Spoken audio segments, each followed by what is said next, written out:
The lamps of Belgravia flickered like dying stars against the fog-shrouded evening, each golden orb illuminating patches of cobblestone where the hem of a gown might catch, where a lady's slipper might slip. And slip they did, particularly when necessity demanded it. Eleanor Whitby clutched her reticule with white-knuckled fingers, the modest blue ribbon at her wrist fluttering like a captured bird's wing as she quickened her pace. The season's final ball had emptied moments earlier, releasing its glittering occupants into the night air. Yet while others departed with laughter and linked arms, Eleanor walked alone, her spine rigid with the particular alertness of prey. "Miss Whitby," the voice cut through the night air like a blade, smooth, cultured, and laced with something that made her skin prickle beneath her gloves. "Surely you don't intend to depart without proper accompaniment. The hour grows late, and London streets harbour all manner of inconveniences." Lord Halvern emerged from the shadows, golden hair catching the lamplight, his blue eyes glinting with practiced concern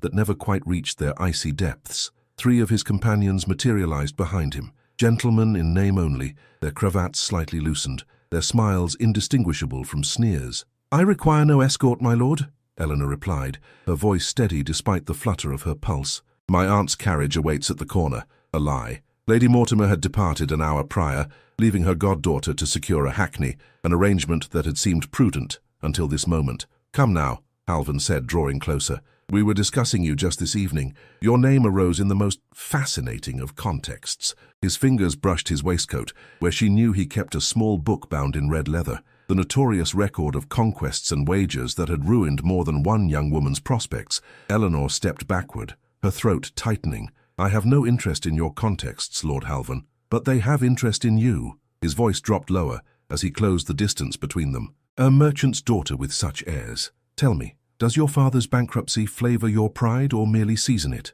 His companions laughed, the sound echoing down the emptying street. Eleanor felt heat rise to her cheeks. Her father's business misfortunes were meant to be private. How had they become common knowledge among these men? The answer came swiftly. Lady Mortimer and her loosened tongue after too many glasses of sherry. "Perhaps," Halvern continued, reaching toward her cheek, "we might come to an arrangement that would ease your family's circumstances. My patronage carries considerable weight." Eleanor recoiled. "Sir, you forget yourself." "No, Miss Whitby, I believe it is you who forgets your station." The pretense of civility fell away. "Your rejection at Lady Aston's musicale was noted by all. Did you think there would be no consequence?"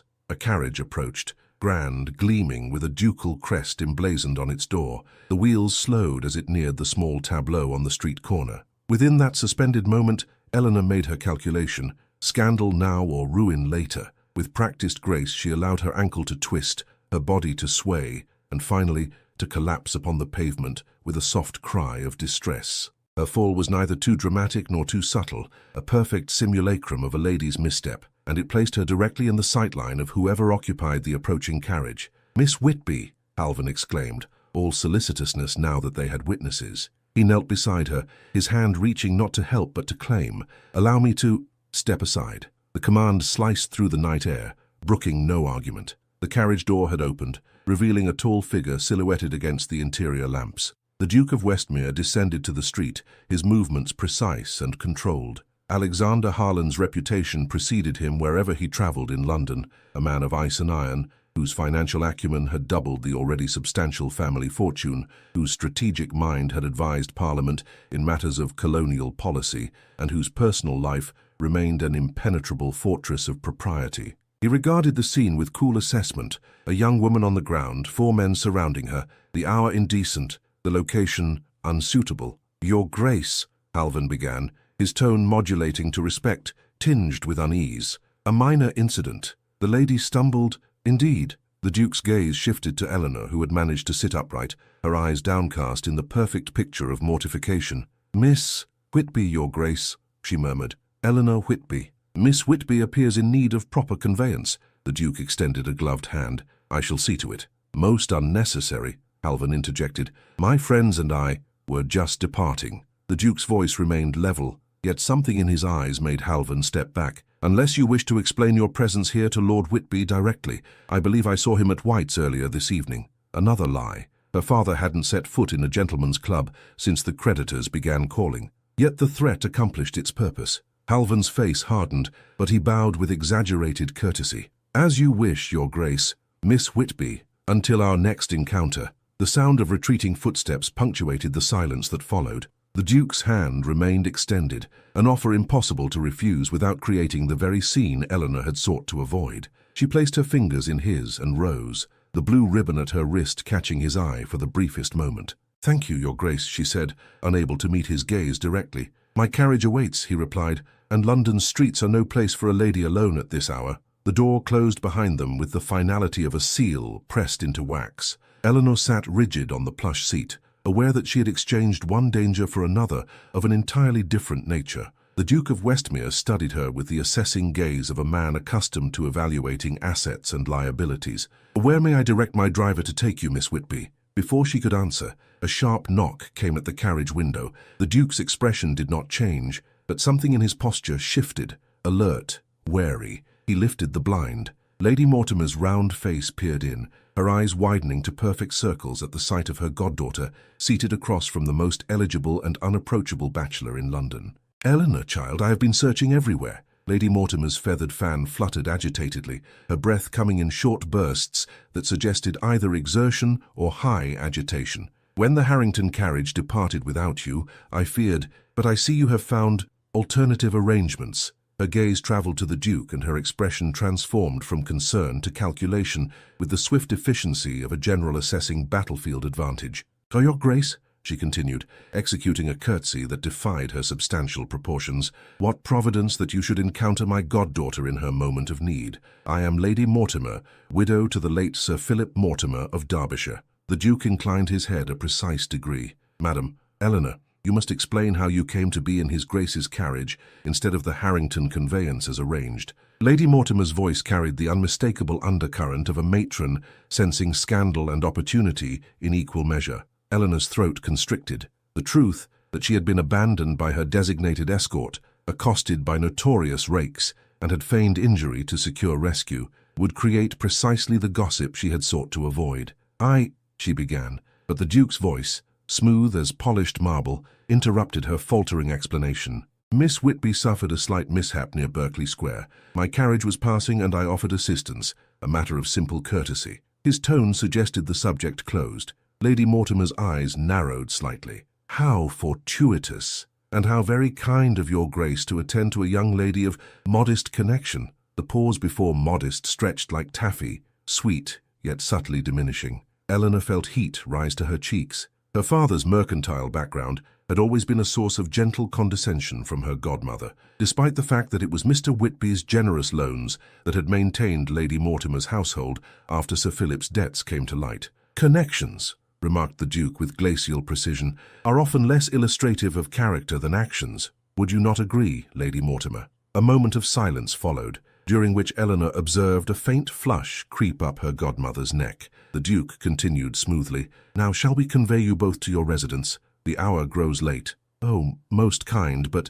Lady Mortimer hesitated, glancing at the crowded hackney she had evidently hired. "My driver has already been paid." "Then he shall follow," decided the Duke, rapping sharply on the roof to signal his coachman. "Directions, if you please." Lady Mortimer settled herself beside Eleanor, her substantial frame causing the younger woman to shift closer to the carriage wall. The interior immediately felt smaller, more confined, the atmosphere charged with unspoken currents of social negotiation. "Number 17 Curzon Street," Lady Mortimer supplied, her fan working double time as she surveyed the carriage's opulent interior. "Such fine Morocco leather, Your Grace. One recognizes genuine quality instantly." The Duke offered a non-committal murmur that might have been acknowledgement. His attention, Eleanor noted with a flutter of discomfort, remained fixed on her, his gaze coolly assessing, as if she were a chess piece whose potential moves required calculation. "I must thank you again for your intervention, Your Grace," Eleanor said softly, her eyes lowered to the gloved hands folded in her lap. "I fear Lord Halvern and his companions were insistent upon providing escort when none was required." "Halvern." The Duke pronounced the name with such clinical distaste that it seemed to lower the temperature within the carriage. "You are acquainted?" "Only in passing," Eleanor replied, though in truth she had spent the entire season avoiding Halvern's increasingly predatory attentions. "We share few social circles." "Yet he addressed you with familiarity." It was not a question but an observation, precise and cutting. Lady Mortimer interjected with practiced brightness. "Lord Halvern has shown marked interest in several young ladies this season." His mother, the Countess, speaks highly of his imminent selection of a bride. She patted Eleanor's hand, though of course my goddaughter's modest dowry places her somewhat beyond such lofty considerations. The carriage hit a rough patch of cobblestone, causing Lady Mortimer to clutch at the leather strap. Eleanor maintained her balance with the practiced poise of one accustomed to navigating uneven terrain, both literal and social. Dowries, observed the Duke, like connections, reveal little about substance. A weighted silence followed, broken only by the rhythmic clop of hooves against stone. Eleanor dared a glance upward and found the Duke's gaze still upon her, his expression unreadable yet somehow more alert than his reputation for cold indifference would suggest. "Substance," echoed Lady Mortimer with a titter, "is precisely what my dear goddaughter possesses in abundance. Educated far beyond what is strictly necessary for a young woman, I often tell her, reads philosophical treatises as if they were ladies' novels. Her father's influence, I'm afraid." "You make my modest studies sound quite rebellious, godmother," Eleanor murmured, embarrassment mingling with a flicker of pride. "And what philosophers capture your interest, Miss Whitby?" the Duke inquired, his tone suggesting genuine curiosity rather than mere social convention. Eleanor hesitated. Ladies were not meant to display intellectual pursuits too prominently. It was considered unseemly, a deterrent to marital prospects. Yet something in the Duke's direct gaze compelled honesty.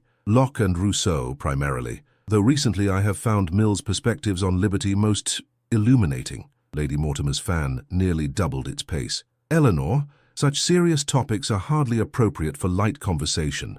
"On the contrary," the Duke countered, the ghost of what might have been amusement flickering in his grey eyes, "I find Miss Whitby's reading choices reveal more of substance than a dozen quadrilles or recitals ever could." The carriage slowed as it approached the modest townhouse that served as Lady Mortimer's London residence. In the pale glow of the carriage lamps, Eleanor noticed a tightening around the Duke's mouth as he observed the building, noting perhaps the slight disrepair of the steps, the missing finial on the wrought iron railing. "Your Grace," Lady Mortimer began as the carriage halted, her tone honeyed with possibility, "might I be so bold as to invite you for tea tomorrow, a small token of our appreciation for your gallantry this evening?" Eleanor held her breath. Such an invitation, extended to a duke by a widow of modest standing, bordered on presumption. Yet if accepted, it would set Mayfair's drawing rooms ablaze with speculation. The Duke's gaze shifted from Lady Mortimer to Eleanor, then back again. "I regret that prior engagements prevent me from accepting your kind invitation, Lady Mortimer." "Of course," Eleanor thought, a curious mixture of relief and disappointment coursing through her. A duke did not take tea in Curzon Street with a merchant's daughter, no matter how unusual their introduction. "However," he continued, surprising them both, "I would be pleased to welcome you both to Westmere House at 4 o'clock tomorrow, if that would be convenient." Lady Mortimer nearly dropped her fan. "Westmere House, Your Grace, we would be honoured beyond words." "Miss Whitby?" The Duke addressed Eleanor directly, awaiting her response rather than accepting her godmother's enthusiastic assent as sufficient. "You are most kind, Your Grace," she replied, uncertain why he would extend such an invitation, yet unable to refuse. 4 o'clock would be most convenient." The carriage door opened, the footman extending his arm to assist their descent. As Eleanor stepped down, the blue ribbon at her wrist caught momentarily on the carriage door. The Duke, observing this, reached out with gloved fingers to carefully disentangle the silken strand. "Until tomorrow, Miss Whitby," he said quietly, his voice pitched for her ears alone. "I believe we have matters of substance to discuss." The carriage door closed before she could respond.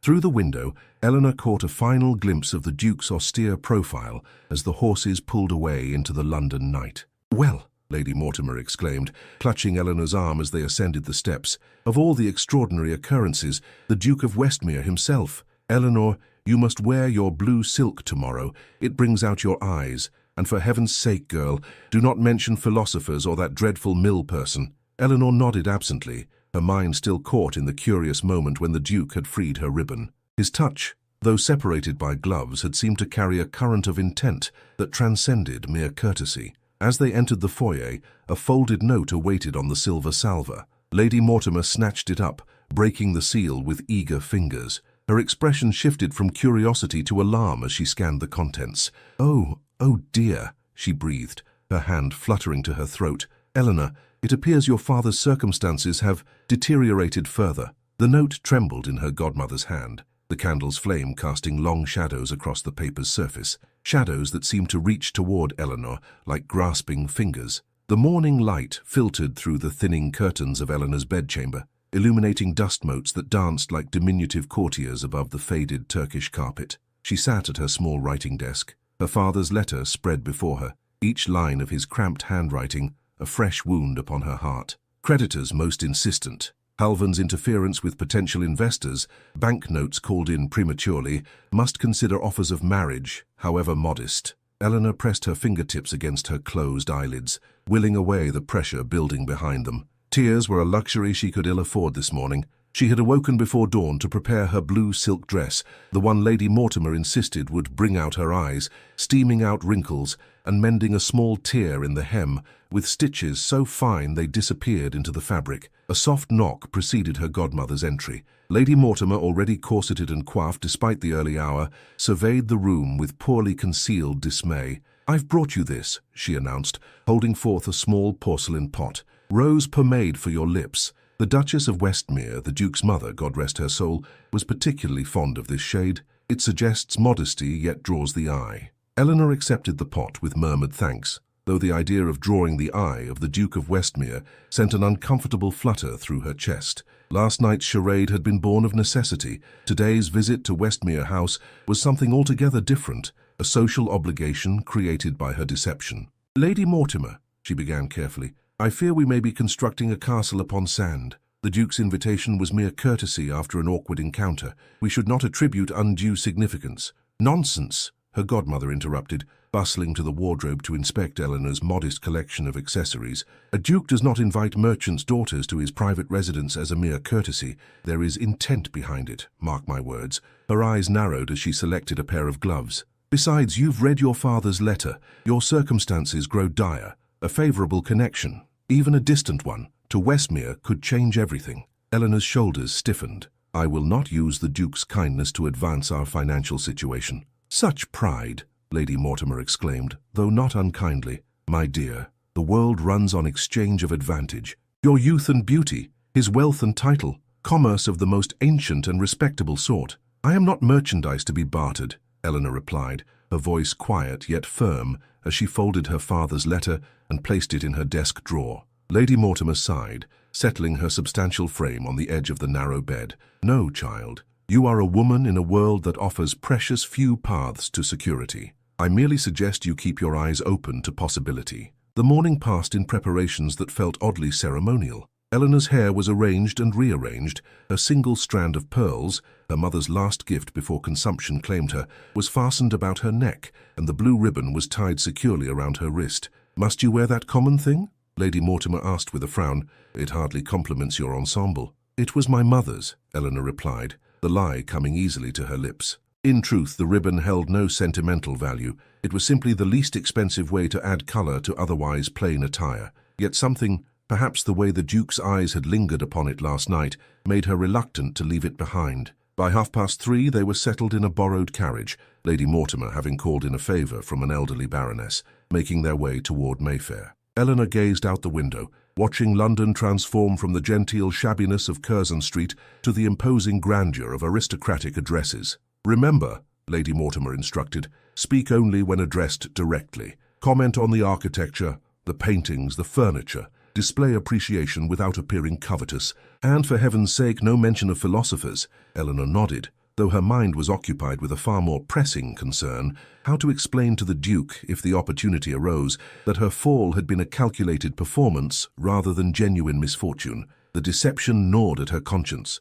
Alexander Harland struck her as a man who valued truth above all things, who would find such feminine artifice distasteful. Westmere House appeared suddenly through the carriage window, a stately limestone edifice with classical columns flanking a massive oak door. Footmen in the Duke's livery stood at attention, their expressions betraying nothing as Lady Mortimer's borrowed carriage, serviceable but hardly fashionable, drew to a halt before the entrance. Eleanor ascended the steps with practiced composure, her heartbeat quickening despite her determination to remain unmoved by such displays of wealth. The entrance hall, when they were admitted, stretched upward to a domed ceiling adorned with frescoes of classical figures. Marble floors reflected their images like still water, and the scent of beeswax and lemon oil spoke of rigorous maintenance. "Lady Mortimer and Miss Whitby," announced the butler, a silver-haired man whose dignity suggested decades of service to the Harland family. The Duke rose from his seat by the fireplace as they entered the drawing room. He wore a frock coat of deep blue, his cravat arranged in precise folds,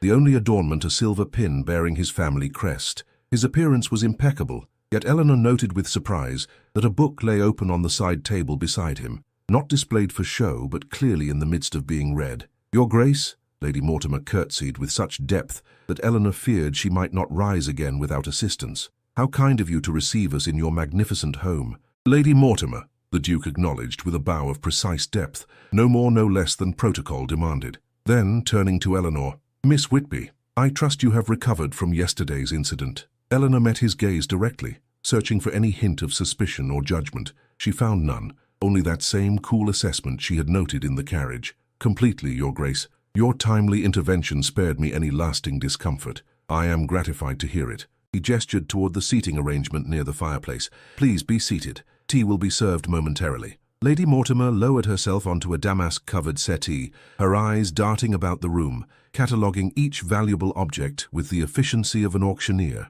Eleanor chose a chair positioned slightly apart, her posture straight, hands folded neatly in her lap. "Your home is quite magnificent, Your Grace," Lady Mortimer began, adhering to her own advice about appropriate compliments. "The plasterwork on the ceiling is particularly fine. 18th century, is it not?" "Adam," the Duke confirmed without looking upward, "though I confess architecture holds limited interest for me, beyond function and proportion." A momentary silence fell, during which Eleanor noticed that the book on the side table was Mill's On Liberty, the very work she had mentioned in the carriage. Coincidence, surely, yet the sight of it sent a small shock of recognition through her. The butler returned with a tea service so elaborate that Eleanor feared touching any part of it. Delicate porcelain cups painted with gold rims, silver tongs for the sugar, and a cream pitcher shaped like a swan all suggested wealth so secure it need not announce itself. "You prefer lemon to milk, I believe, Miss Whitby?" the Duke inquired as the butler poured. Eleanor blinked in surprise. "Yes, Your Grace, though I don't recall mentioning—"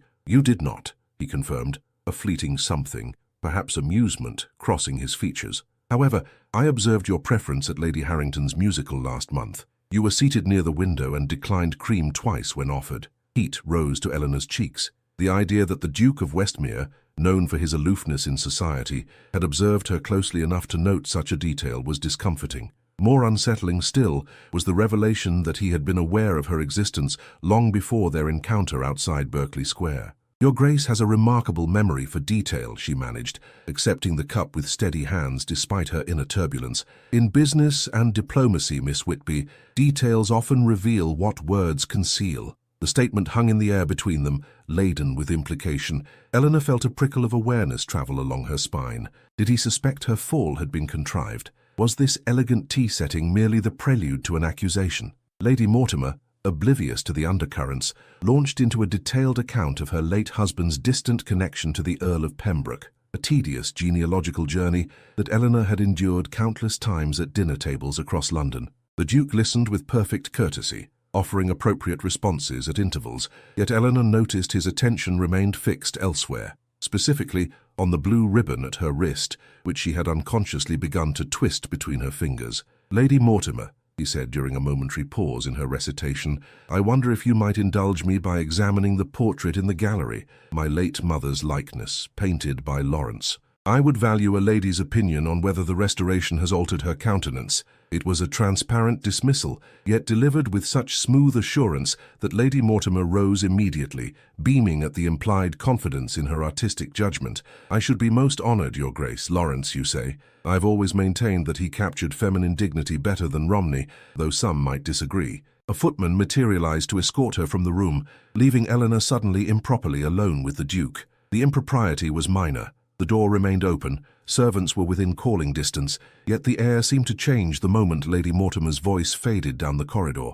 The Duke did not immediately speak. Instead, he lifted a folded newspaper from beside his chair and held it toward Eleanor. "Perhaps you might find today's financial notices of interest." Bewildered, she accepted the paper. It was folded to reveal a small announcement in the business section. "Whitby Shipping and Import faces imminent dissolution, following withdrawal of Halvan Investment Group support. Sources close to Lord Halvan cite moral reservations regarding certain company practices." The words blurred before Eleanor's eyes, shame and anger rising in equal measure. "This is false," she whispered. My father has never engaged in any improper business practice. This is because I refused Lord Halvan's advances, the Duke finished for her, his voice cool and precise. Yes, I suspected as much. Eleanor's head snapped up, her eyes meeting his. You know of his methods? I make it my business to know the character of those who move in certain circles, Miss Whitby. Halvan's reputation among men differs significantly from the one he cultivates among the mothers of eligible daughters.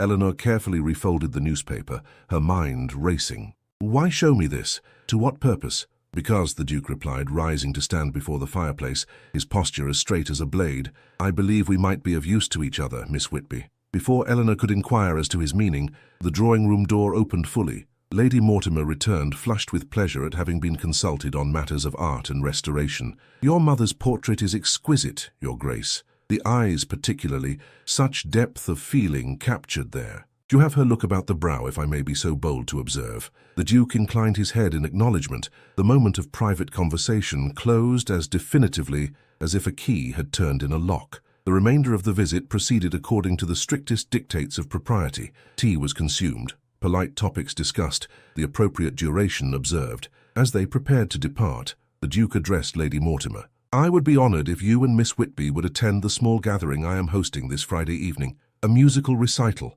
followed by light refreshment. Nothing elaborate, merely 20 or so particular acquaintances. Lady Mortimer nearly vibrated with excitement. We should be delighted, Your Grace. Absolutely delighted. Eleanor, still unsettled by the newspaper and the Duke's cryptic remark, managed a polite acceptance, though her mind whirled with questions and apprehensions. At the door, as they prepared to descend to their waiting carriage, the Duke spoke quietly, his words meant for Eleanor alone. The blue ribbon becomes you, Miss Whitby. I suggest you wear it again on Friday. Before she could respond, he had stepped back, the proper distance restored between them. Yet as the carriage pulled away from Westmere House, Eleanor could not shake the sensation that some invisible thread now connected her to the Duke, a thread as delicate yet binding as the ribbon around her wrist. From an upper window, a curtain fell back into place, concealing the observer who had watched their departure with calculating eyes. 3 days passed in a blur of feverish preparation. Lady Mortimer, energized beyond her usual capabilities,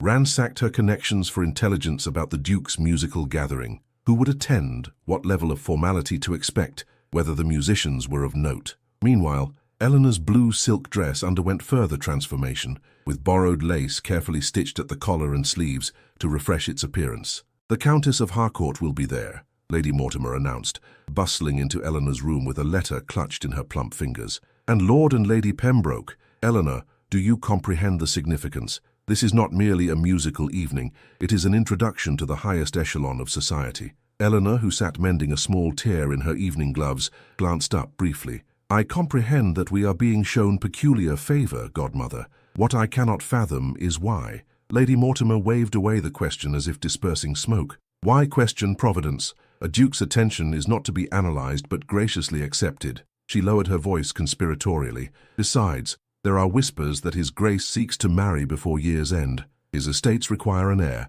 and at 28 he has delayed longer than most men of his station. Surely you don't imagine, Eleanor began, but her protest died as a messenger arrived bearing a small package addressed to her. The parcel, wrapped in cream-coloured paper and sealed with the Westmere crest, contained a slim volume bound in green leather, Mills on Liberty. A small card accompanied it, inscribed in a strong angular hand, "To continue our interrupted discussion, A.H." Eleanor's fingers traced the embossed title, warmth spreading through her chest at this tangible evidence that their brief exchange about philosophy had not been mere social pleasantry. The Duke had remembered, had perhaps even obtained the book specifically for her. "What is it?" Lady Mortimer demanded, peering over Eleanor's shoulder. "Oh, a book. How unusual." Her disappointment was palpable. "Well, I suppose even dukes may have their eccentricities. Put it away now, dear. We must discuss which jewels to borrow from Mrs. Harrington for Friday." The following morning brought news that cast a shadow over their preparations. Eleanor's father wrote that Lord Halvan had blocked yet another potential investor, this time claiming that Whitby Shipping employed questionable practices in its Baltic routes. It was a fabrication, of course, but mud thrown often leaves a stain, regardless of its foundation in truth. "If only we knew someone with influence in financial circles," Lady Mortimer lamented, unaware of the irony in her statement, given their recent acquaintance. "Perhaps Sir William might be persuaded." "Eleanor, who had spent the night reading Mill by candlelight, closed the book with quiet determination. "Perhaps," she said carefully, "our new connection might yield insight." Lady Mortimer's eyes widened. "Eleanor, one does not importune a duke with merchant matters." "One does not," Eleanor agreed, "but perhaps circumstances might allow the subject to arise naturally." Friday arrived with unseasonable warmth, the kind of evening that caused candle flames to burn brighter and conversation to flow more freely. Eleanor dressed with particular care, ensuring the blue ribbon was tied securely around her wrist, visible yet not ostentatious. The borrowed carriage delivered them to Westmere House promptly at 8 o'clock. This time, the entrance hall blazed with the light of 100 candles. Liveried footmen guided guests toward the music room, where chairs had been arranged in precise rows before a grand pianoforte. Eleanor noted with both relief and trepidation that the gathering was indeed small, perhaps 25 people at most, all exquisitely attired, their jewelry catching the light with each movement. "The Duke of Westmere welcomes Lady Mortimer and Miss Eleanor Whitby," announced the butler, his voice carrying just enough to turn several curious heads in their direction. Eleanor felt the weight of assessment as they entered the room. Lady Pembroke raised her quizzing glass for a better look. The Countess of Harcourt leaned to whisper something to her companion. She steeled herself against their scrutiny, keeping her posture erect and her expression composed. The Duke materialized beside them, as if conjured by the announcement. "Lady Mortimer, Miss Whitby," he greeted them with formal correctness. "You are most welcome." "Your Grace," Lady Mortimer gushed, her curtsy so deep that her knees audibly creaked. "Such a magnificent assembly. We are honored beyond words to be included." Eleanor offered a more restrained curtsy, her eyes meeting the Duke's briefly. "Thank you for the book, Your Grace," she said quietly. "It has provided most stimulating reflection." Something flickered in his grey eyes, approval perhaps, or simple acknowledgement. "I am gratified to hear it. We shall discuss your impressions after the performance." His gaze dropped momentarily to the blue ribbon at her wrist, and the corner of his mouth lifted in the ghost of a smile. "You chose well." Before she could respond, a commotion at the entrance drew their attention. Lord Halvan strode in, resplendent in a waistcoat of crimson silk, his golden hair arranged with studied carelessness. At his side walked a young woman whom Eleanor recognized as Miss Lavinia Beckworth, the daughter of a wealthy industrialist, her gown an extravagance of imported lace and seed pearls.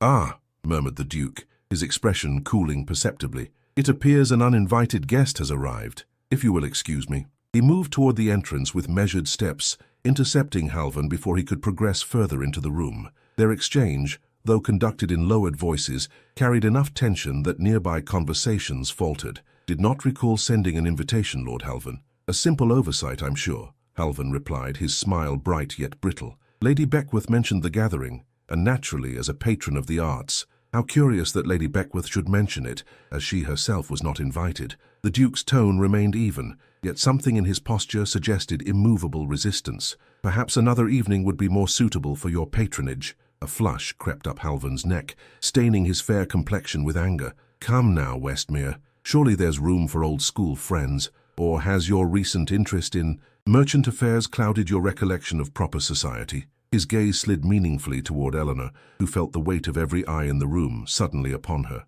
The whispers began immediately, subtle, behind fans and gloved hands, yet unmistakable in their cruel curiosity. The Duke did not rise to the bait. Instead, he signaled to his butler, who approached with the silent efficiency of long service. "Lord Halvan finds himself at the wrong engagement," he said, his voice pitched to carry just far enough. "Please see him out." "You'll regret this discourtesy, Westmere," Halvan hissed, abandoning pretense. "Certain business matters of mutual acquaintance might suffer for it." "I doubt it," the Duke replied with Arctic composure. "Now you may depart with dignity intact, or you may be escorted. The choice is yours." For a moment, it seemed Halvan might choose confrontation. His hand twitched toward his waistcoat, toward the small red book, Eleanor realized with a jolt of horror, but a glance at the assembled company, at the social judgment already forming in pursed lips and raised eyebrows, stayed his hand. "Miss Beckworth," he said, offering his arm with exaggerated gallantry, "it seems we have received a false impression of Westmere's hospitality.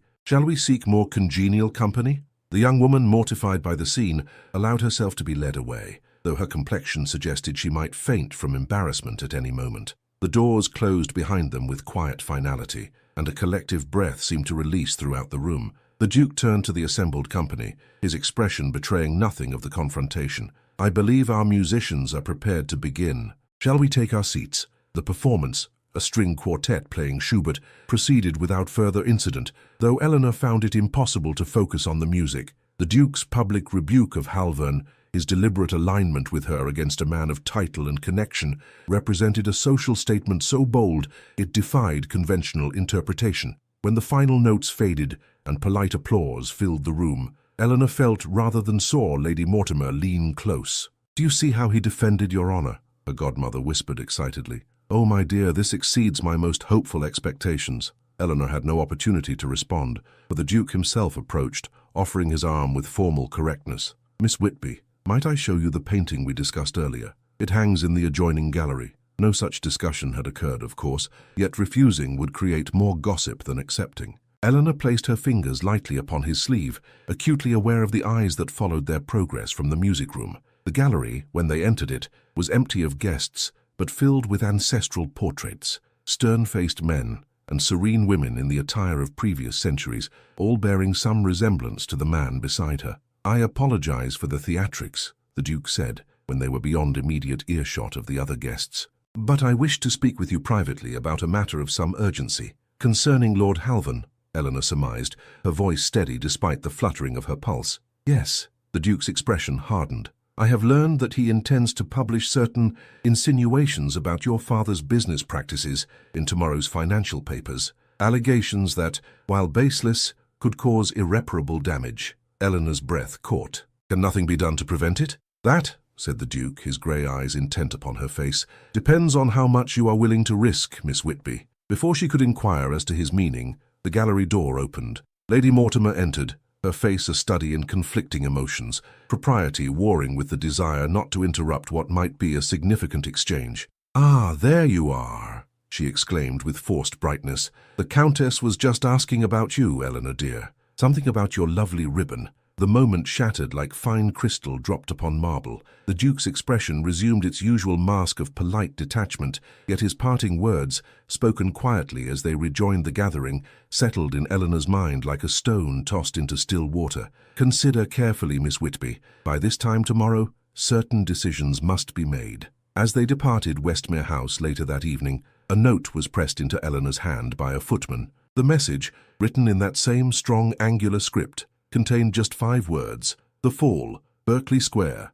noon." Morning dawned grey and oppressive, the air hanging heavy with impending rain as Eleanor dressed with particular care. She selected her most respectable walking dress, dove grey with modest trim, and secured her hair in a style that suggested neither excessive effort nor neglect. The blue ribbon, now laden with unspoken significance, she tied around her wrist with hands that trembled only slightly. "You cannot possibly be considering this meeting," Lady Mortimer protested, when Eleanor announced her intention to visit Berkeley Square at midday. "A young woman alone meeting a gentleman without proper chaperone. It borders on scandalous." "The note specified, 'The Fall,' godmother," Eleanor replied, adjusting her bonnet before the looking-glass. "It is a coffee-house on the north side of the square, perfectly public and respectable. Many ladies take refreshment there. Ladies accompanied by suitable companions," Lady Mortimer countered, her plump hands fluttering in agitation. "At the very least, allow me to accompany you." Eleanor hesitated.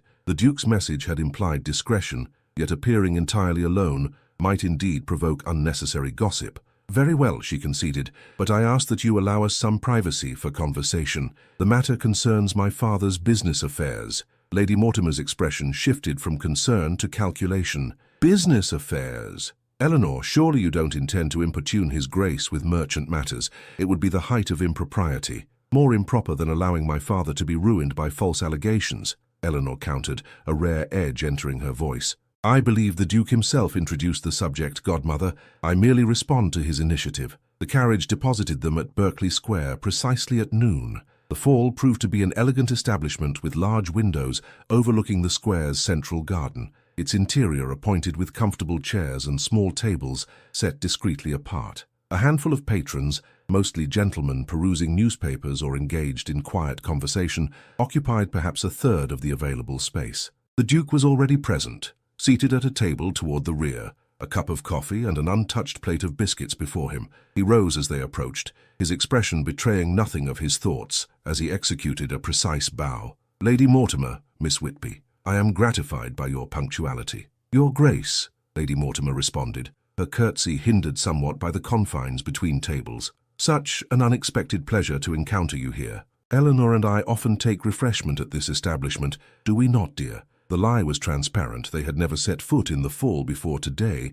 yet social convention required its acceptance. The Duke merely inclined his head and signalled to a hovering server. "Perhaps, Lady Mortimer, you might enjoy the window seat. I believe Lady Pembroke has just arrived at the milliner's across the square. Her taste in bonnets is widely admired, I understand." It was a masterful dismissal, appealing to both Lady Mortimer's social aspirations and her notorious interest in fashion. With minimal protest, she allowed herself to be guided to a table near the front windows, well within sight, but beyond hearing of their conversation. When they were settled, the Duke wasted no time on pleasantries. "I have confirmed my suspicions," he said, his voice pitched low for privacy. "Halvan intends to publish a notice in this afternoon's financial papers, claiming your father's company engaged in smuggling contraband during the Baltic route expansions." Eleanor's fingers clenched around her teacup. "That is patently false. My father has records of every transaction, every cargo." "Records matter little in the court of public opinion," the Duke interrupted gently.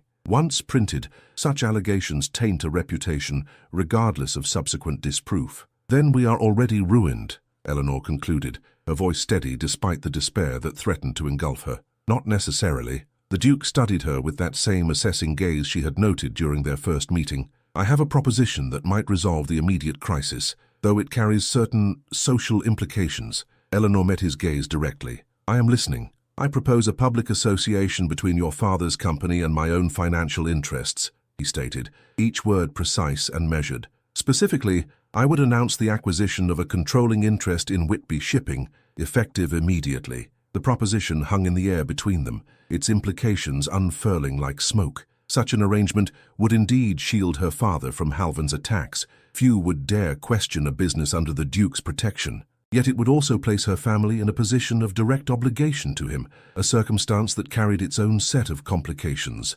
"That is most generous," Eleanor managed, struggling to maintain her composure. "But I must ask, why would you extend such extraordinary assistance? We have no claim on your concern." The Duke's expression remained impassive, yet something in his eyes, a fleeting warmth perhaps, belied his austere demeanor. "Let us say I have a particular distaste for Halvan's methods. His use of social power to destroy those who defy him offends my sense of justice." "Justice," Eleanor repeated softly, "a rare commodity in our circles." "Indeed." The Duke leaned forward slightly, his voice lowering further. "But my proposition carries a secondary element, Miss Whitby, one that may prove more difficult to accept." Eleanor's pulse quickened. "Which is?" "To make the business arrangement credible, there must be a social foundation that explains my sudden interest in your father's company." His gaze held hers steadily. "I propose a public courtship, culminating in a formal betrothal announcement within the month." The teacup trembled in Eleanor's hand, a drop of amber liquid spilling onto the pristine tablecloth. "A courtship," she echoed, her voice barely audible. "You suggest a pretense of romantic attachment?" "Initially, yes." The Duke's expression remained unreadable. "The betrothal would be announced at a suitable interval, providing legitimate reason for my financial intervention. After an appropriate period, perhaps 6 months, the engagement could be amicably dissolved." Citing irreconcilable differences of temperament, Eleanor struggled to order her thoughts, which seemed to scatter like leaves in a sudden gale. The proposition was at once outrageous and tempting, a solution to her family's immediate crisis, yet one that required sustained deception on a scale she had scarcely contemplated. "My reputation would be compromised by such a dissolution," she noted, thinking aloud rather than objecting. "Not irreparably," the Duke countered. "I would ensure settlement of a substantial dowry as compensation for the broken engagement, sufficient to attract other suitable offers despite the circumstances." The calculation in his words should have chilled her. Instead, Eleanor found herself impressed by the thoroughness of his consideration. He had anticipated every consequence, planned for every contingency, as if arranging a complex business merger, which, she supposed, was precisely what he proposed. "And in exchange for this arrangement," she asked, meeting his gaze directly, "what do you require of me?" The Duke's expression softened almost imperceptibly. "Your company, Miss Whitby, public appearances together, private conversations about subjects of mutual interest." His eyes flickered briefly to the blue ribbon at her wrist. "Nothing that would compromise your dignity or virtue. A business arrangement masked as a romance." It was either brilliantly pragmatic or utterly cold-blooded. Eleanor found herself unable to determine which assessment prevailed in her mind. "I must consult my father," she said finally. "This affects his interests most directly." "Of course." The Duke reached into his waistcoat and withdrew a sealed letter. "I anticipated your concern. This contains the details of my proposal, including the financial terms. Perhaps you might forward it to Mr. Whitby along with your own thoughts." Eleanor accepted the letter. Its heavy paper and wax seal tangible proof of the extraordinary turn her circumstances had taken. "You have considered everything," she observed, a note of reluctant admiration in her voice.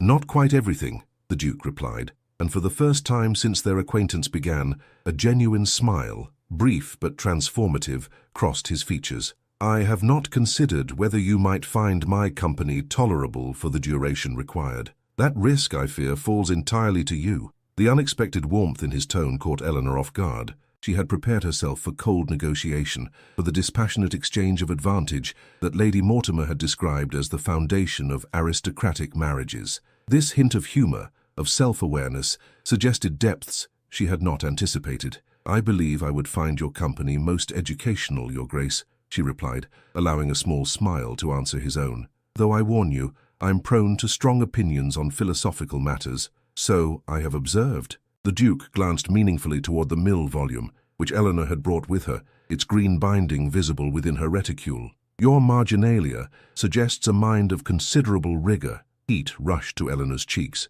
"You've read my notes. I had intended to remove them before returning the book." "Please do not," he said, rising as Lady Mortimer began making her way back toward their table, evidently having exhausted her interest in millinery across the square. "I find your observations refreshingly direct. Few in my circle speak their minds so clearly, even in the privacy of penciled commentary." As Lady Mortimer rejoined them, bubbling with observations about Lady Pembroke's extravagant new bonnet and matching parasol, Eleanor found her thoughts racing ahead like horses broken free of their traces. A false courtship, a temporary salvation, a deception practiced upon society at large. It was madness, surely. Yet when the Duke assisted her with her wrap, his gloved hands resting briefly upon her shoulders, she felt none of the revulsion that Lord Halvan's similar gestures had inspired. Instead, a curious warmth spread through her, a sensation both unfamiliar and not entirely unwelcome.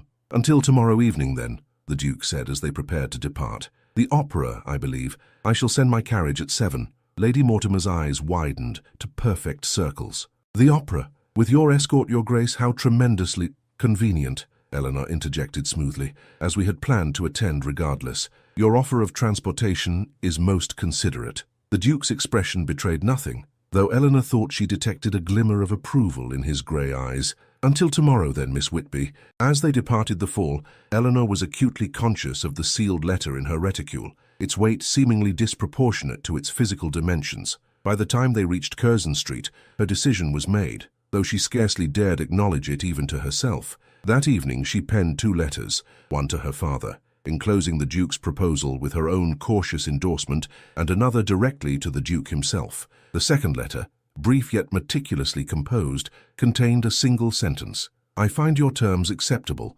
provided we both understand that appearances, once cultivated, may develop consequences beyond our initial calculations." She sealed it with a drop of blue wax, a small extravagance purchased with her last remaining pin money, and pressed her mother's thimble into it in lieu of a proper seal. The makeshift crest left an irregular impression, somewhat like a flower with petals half unfurled. When the footman arrived from Westmere House the following morning, ostensibly to confirm the evening's arrangements, Eleanor entrusted the letter to his care, ignoring Lady Mortimer's questioning glance. The die was cast. Whether for good or ill remained to be seen. The opera box reserved for the Duke of Westmere offered an unparalleled view of both the stage and the glittering audience below. From this elevated vantage point, Eleanor observed the subtle dramas unfolding in the theatre. Ladies assessing one another's gowns with calculating eyes, gentlemen exchanging meaningful glances across the divide of social circles, and, most pertinently, the ripple of speculation that followed her entrance on the Duke's arm. "They are watching," she murmured, adjusting her modest pearl earrings. Another loan from Mrs. Harrington, who had been beside herself with curiosity about Eleanor's sudden elevation in social standing. "Indeed," the Duke replied, his attention seemingly fixed on the stage where the orchestra was tuning their instruments. Lady Pembroke has employed her opera glasses 3 times in our direction, and the Dowager Countess appears on the verge of apoplexy. Despite her nerves, Eleanor found herself suppressing a smile. Is that triumph I detect in your tone, Your Grace? Satisfaction, perhaps? His gaze shifted to her face, assessing as always, yet with a warmth that had grown more pronounced in recent days. You wear the role of Duchess in contemplation, most convincingly. Eleanor felt heat rise to her cheeks. The week following their conversation at the Fall had unfolded with the precision of a military campaign. The Duke had escorted her to a succession of carefully selected social engagements, a lecture at the Royal Society, an exhibition of botanical paintings, and an intimate dinner at the home of Lady Ashburton, a widow of impeccable reputation whose approval carried significant weight in certain circles. Each appearance had been calculated to present their growing attachment as both intellectually compatible and socially appropriate. The Duke had been attentive without impropriety, solicitous without ostentation. For her part, Eleanor had navigated the treacherous waters of aristocratic curiosity with newfound confidence, bolstered by the knowledge that, for the first time in her adult life, she stood on ground that could not be easily eroded by malicious gossip. I received a letter from my father this morning, she said quietly, ensuring their conversation remained private despite the proximity of Lady Mortimer, who sat slightly behind them, beaming with ill-concealed triumph at their surroundings. He has accepted your proposal regarding Whitby shipping. Excellent. The Duke inclined his head slightly. My solicitor will arrange the necessary documents. By week's end, your family's financial stability should be secured. The business-like tone might have disappointed another woman,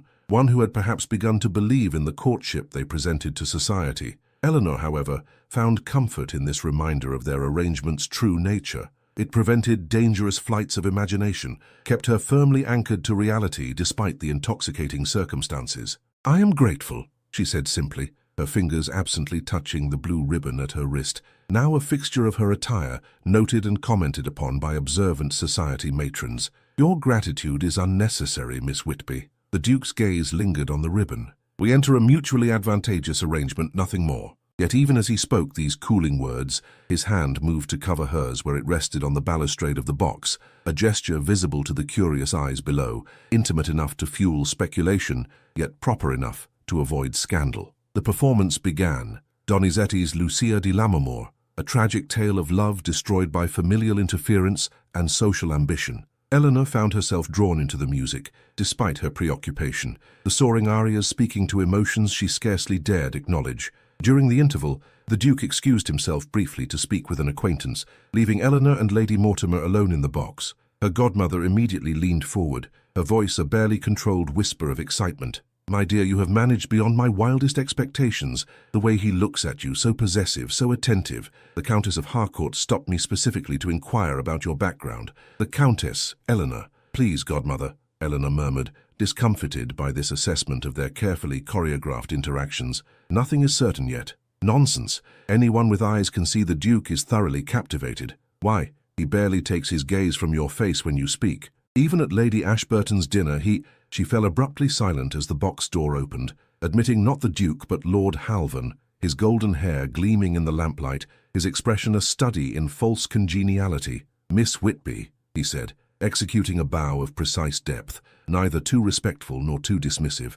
How fortuitous to find you momentarily unattended. Might I have a word? Lady Mortimer rose halfway from her seat, her fan clutched like a defensive weapon. Lord Halvan, this is most irregular. The Duke will return at any moment. Precisely why I must be brief, Halvan interrupted, his smile never reaching his eyes. I merely wish to offer Miss Whitby my congratulations on her remarkable ascent in social circles. Eleanor maintained her composure, though her pulse quickened with apprehension. You are most kind to notice, my lord. Oh, I notice a great deal. Halvan moved closer, lowering his voice. For instance, I notice how convenient it is that Westmere's sudden interest in you coincides with my actions against your father's company. Almost as if your association were a business arrangement rather than a romance. The accuracy of his assessment sent a chill through Eleanor's veins, yet she forced her expression to remain placid. I find your insinuations both puzzling and discourteous, Lord Halvan. Do you? He leaned closer still, his breath warm against her cheek.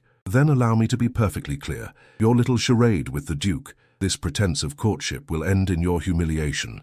Westmere does not marry merchant daughters, no matter how prettily they read philosophy or how conveniently they fall at his feet. Eleanor flinched at the reference to her staged fall, the deception that had initiated this extraordinary chain of events. Had Halvan somehow discerned the truth of that encounter, or was he merely firing arrows in the dark, hoping one might strike a vulnerable point? "Lord Halvan," she began, struggling to maintain her dignity. "I believe you should—" "I believe," interrupted a cool voice from the doorway, "that you are occupying my seat, Halvan." The Duke stood framed in the entrance to the box, his posture relaxed, yet somehow conveying barely leashed tension. His eyes, usually the color of polished steel, had darkened to storm-cloud grey. Halvan straightened, turning to face the newcomer with practiced nonchalance. "Westmere, just offering my congratulations to your protégée, though I wonder, does she know the fate of your previous attachments, Lady Caroline, for instance, or the widow Sinclair?" A muscle tightened in the Duke's jaw, the only visible sign that Halvan's words had found their mark.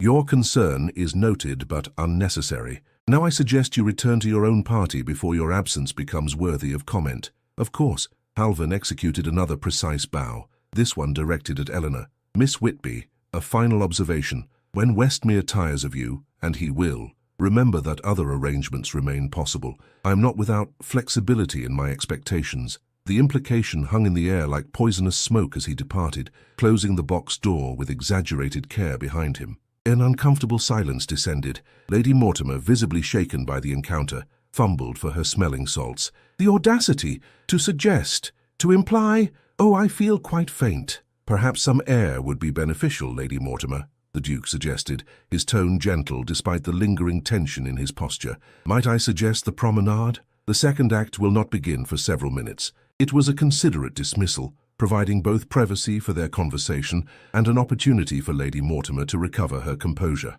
With minimal protest, she allowed herself to be escorted from the box, leaving Eleanor and the Duke alone amid the soft glow of the oil lamps. "I must apologize for Halvan's intrusion," the Duke said when they were alone, resuming his seat beside Eleanor. His remarks were unconscionable. Eleanor's fingers twisted the blue ribbon at her wrist, a nervous habit she had developed in recent days. "He seemed to suggest knowledge of our arrangement." "Impossible." The Duke's tone brooked no argument. "The terms are known only to us and your father." "Then perhaps he simply deduced the likelihood of such an arrangement," Eleanor persisted. "It is, after all, a logical conclusion given the circumstances." The Duke studied her face, his expression softening almost imperceptibly. "Does it trouble you so deeply, the perception that our attachment might be founded on practical considerations rather than romantic sentiment?" The question caught Eleanor off guard. In truth, she had scarcely allowed herself to consider how their arrangement might appear to others, or to herself, in moments of unguarded reflection. The opera, the shared philosophical discussions, the quiet comfort of his presence at her side, all had begun to blur the clear boundaries between pretense and reality. "I am a merchant's daughter, Your Grace," she replied at last, her voice steady despite the tumult within. "Practical considerations have governed my life since childhood. It would be hypocritical to affect dismay at their application to matters of the heart. Pragmatic as always, Miss Whitby." The ghost of a smile crossed his features. "Yet I find myself curious. Had we met under different circumstances, without the complications of Halvan's interference or your father's financial distress, might you have considered me as a suitor on my own merits?" The directness of the question startled her. "I hardly know how to answer that, Your Grace." "Alexander," he corrected gently. "If we are to convince society of our attachment, perhaps you might begin using my given name, at least in private." "Alexander," she repeated, the name unfamiliar on her tongue yet somehow fitting, strong and classical, like the man himself. "To answer your question, had we met at a musicale or a lecture, I might have found your conversation stimulating but would never have presumed that such conversations could lead to courtship. The gap in our stations would have precluded such presumption." "Always so rational," he murmured, his gaze intent upon her face. "Yet I wonder if rationality alone guides your actions, Eleanor." Her name in his voice sent an unexpected warmth through her veins. "What else might guide me, your Alexander? Perhaps the same impulse that led you to feign injury that night outside Berkeley Square." His words were soft, yet they struck Eleanor like a physical blow. The instinct for self-preservation disguised as coincidence, the calculated risk. Eleanor's breath caught. "You knew?" "Not immediately," he admitted, "but certain inconsistencies became apparent upon reflection. The precision of your fall, the absence of actual injury, the convenient timing of my arrival." Shame and indignation warred within her breast. "You must think me terribly deceitful." On the contrary, his hand moved to cover hers where it rested on the balustrade, the warmth of his touch penetrating even through their gloves. "I think you remarkably resourceful. Faced with genuine threat, you created an opportunity for escape that preserved both your safety and your dignity. It was elegantly done." The compliment, unexpected and sincere, displaced her prepared defenses. "Then you are not angry about the deception?" "How could I be?" A rare smile transformed his austere features. "Had you not fallen at precisely that moment, in precisely that way, we would not be sitting here now, would we?" The simplicity of this observation struck Eleanor with unexpected force. Their entire connection, the shared conversations about Mill and Rousseau, the quiet walks through exhibition halls, the growing ease between them, all stemmed from that single moment of calculated risk. "I suppose not," she conceded, returning his smile with one of her own. The theatre bell sounded, signaling the imminent resumption of the performance. Lady Mortimer reappeared, her complexion restored to its usual healthy pink, her eyes alight with curiosity about their private conversation. As the lights dimmed and the orchestra resumed their places, Eleanor became aware of a subtle shift in the atmosphere between herself and the Duke. The pretense they had so carefully constructed seemed to waver, like a veil lifted momentarily by an errant breeze, revealing something more substantial beneath. On stage, Lucia's tragedy unfolded. A woman trapped between obligation and desire, driven to madness by forces beyond her control. Eleanor found herself drawn into the doomed heroine's plight, the soaring notes of the famous mad scene echoing the tumult of her own confused emotions. "She chooses death rather than a false marriage," the Duke observed quietly as the final act concluded, his voice carrying to Eleanor alone. "One wonders if the sacrifice was necessary." "Perhaps she saw no alternative," Eleanor replied, watching as Lucia's lover mourned over her lifeless form. "Society offered no path that would preserve both her honor and her heart." A failing of society, then, rather than the individual. His fingers brushed against hers in the darkness, a touch so light it might have been accidental, though I would argue that honor without heart is merely empty ritual. The sentiment, unexpected from a man known for his rigid adherence to propriety, lingered in Eleanor's mind as they departed the theatre. The usual rituals of society unfolded around them, nods of acknowledgement, significant glances, whispered comments behind gloved hands, yet Eleanor felt strangely removed from it all, as if she and the Duke moved within a sphere of their own creation. Lady Mortimer, ensconced between them in the carriage, chattered happily about the performance, the audience, the delightful scandal of Lady Beckworth's excessive décolletage. Yet beneath this stream of trivial observation, Eleanor sensed her godmother's shrewd assessment of the changing dynamics between her charge and the Duke. "The announcement shall be in Tuesday's papers, then?" Lady Mortimer inquired as they neared Curzon Street, her tone carefully modulated to suggest the matter was already settled. "If that arrangement is agreeable to Miss Whitby," the Duke replied, his gaze seeking Eleanor's in the dimness of the carriage. "I would not presume to dictate the timing." The deference in his tone, a courtesy extended from one equal to another, sent a peculiar thrill through Eleanor's veins. "Tuesday seems appropriate," she agreed, her voice steadier than she felt. "It allows sufficient time for my father to be notified by post." "Excellent." Lady Mortimer clasped her hands in undisguised glee. "Oh, my dear, how perfectly everything has arranged itself. From near disgrace to a duchessa in a fortnight. It quite defies imagination." Eleanor winced at the crassness of the observation, yet the Duke's expression revealed only that same enigmatic, almost smile she had come to recognize as his particular form of amusement. "Fortune favors the resourceful, Lady Mortimer," he remarked, as the carriage drew to a halt before their residence. "Though I would submit that Miss Whitby's intelligence and character, rather than mere fortune, have shaped these events." The compliment, delivered with perfect sincerity, brought warmth to Eleanor's cheeks as she accepted his hand in descent from the carriage. At the door, while Lady Mortimer fumbled for her key, the Duke spoke quietly for Eleanor's ears alone. "I find our arrangement increasingly less theoretical than originally conceived," he said, his grey eyes intent upon her face. "Perhaps we might discuss adjustments to our understanding tomorrow. Hyde Park, the South Path at 2 o'clock. Eleanor's pulse quickened at both his words and the intensity of his gaze. "I shall be there," she promised, her voice scarcely above a whisper. "Until tomorrow, then." He raised her gloved hand to his lips, a gesture visible to anyone who might be observing from neighboring windows. "Dream sweetly, Eleanor." The sound of her name in his voice followed her into sleep that night, where her dreams were indeed sweet, if confusingly intertwined with operatic tragedy and philosophical debates. She woke before dawn, her mind already racing with anticipation of their meeting in Hyde Park. By the window, as the first grey light of morning filtered through the curtains, she caught sight of a sealed note that had been slipped beneath her door sometime during the night. The handwriting was unfamiliar, angular and harsh, unlike the Duke's controlled script. The message inside contained just 3 lines. The Duke's interest expires with conquest. Ask him about Lady Caroline's child. Some arrangements are more binding than others. The note bore no signature, yet its author was unmistakable. Eleanor crushed the paper in her fist, her earlier serenity shattered by Halvern's poisonous insinuations. The reference to a child. Could there be truth in such a claim?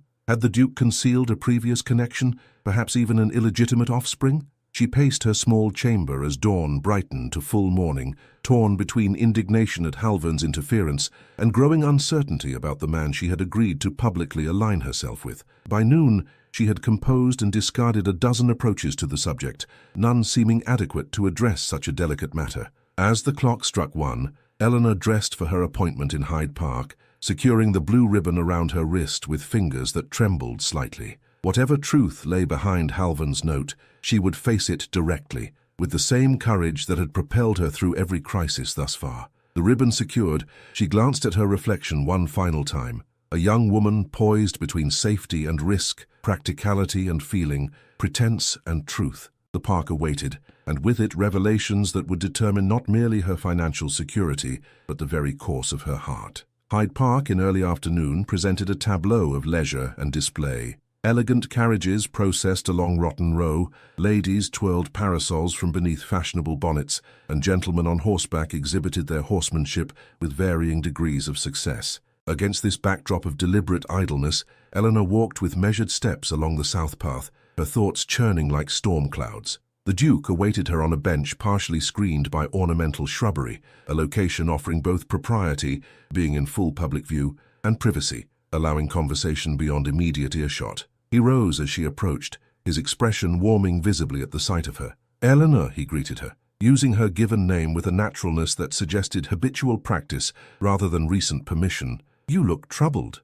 The directness of his observation disarmed her prepared approach. "I received a communication this morning," she replied, settling beside him on the bench, careful to maintain a proper distance. "From Lord Halvern, I believe, though it was unsigned." The Duke's posture stiffened almost imperceptibly. "May I inquire as to its contents?" Eleanor withdrew the crumpled note from her reticule and passed it to him without comment, watching his face as he read the brief message. His expression remained controlled, yet a muscle tightened along his jaw, the same tell she had observed during Halvern's intrusion at the opera. "I see," he said finally, returning the note to her with careful precision. "You wish to know if there is truth in this allegation." "I believe our arrangement entitles me to such knowledge," Eleanor replied, striving for the same calm detachment he displayed, "particularly if it might affect the credibility of our association." The Duke was silent for a long moment, his gaze fixed on the distant curve of the Serpentine. When he spoke, his voice carried an unfamiliar weight.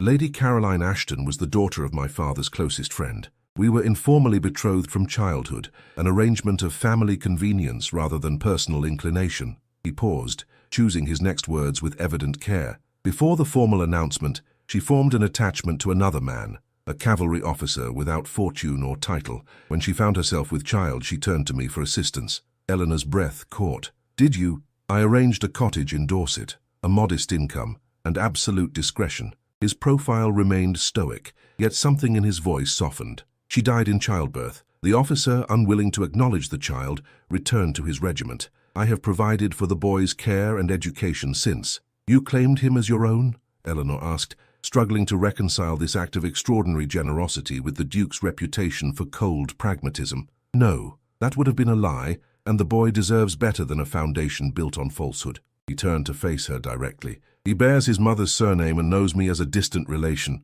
He is now 10 years old, at school in Hampshire, and demonstrates considerable aptitude for mathematics." The matter-of-fact delivery of these details, delivered without defensiveness or apology, struck Eleanor with unexpected force. Here was not the calculated seducer Halvern had implied, but a man who had shouldered responsibility that was not rightfully his, who had protected both a woman's reputation and an innocent child without claiming credit for either action. "I thank you for your honesty," she said quietly, her earlier suspicions dissolving like morning mist. though I wonder how Halvern came to know of this private matter. Caroline's lady's maid was indiscreet, the Duke replied with a slight shrug. Whispers circulate. Halvern collects such information like currency, to be spent when most advantageous. Eleanor's fingers twisted the blue ribbon at her wrist, a habit that had become almost unconscious. He seeks to undermine our arrangement by suggesting you have a pattern of temporary attachments. Yes. The Duke's gaze dropped to her restless fingers,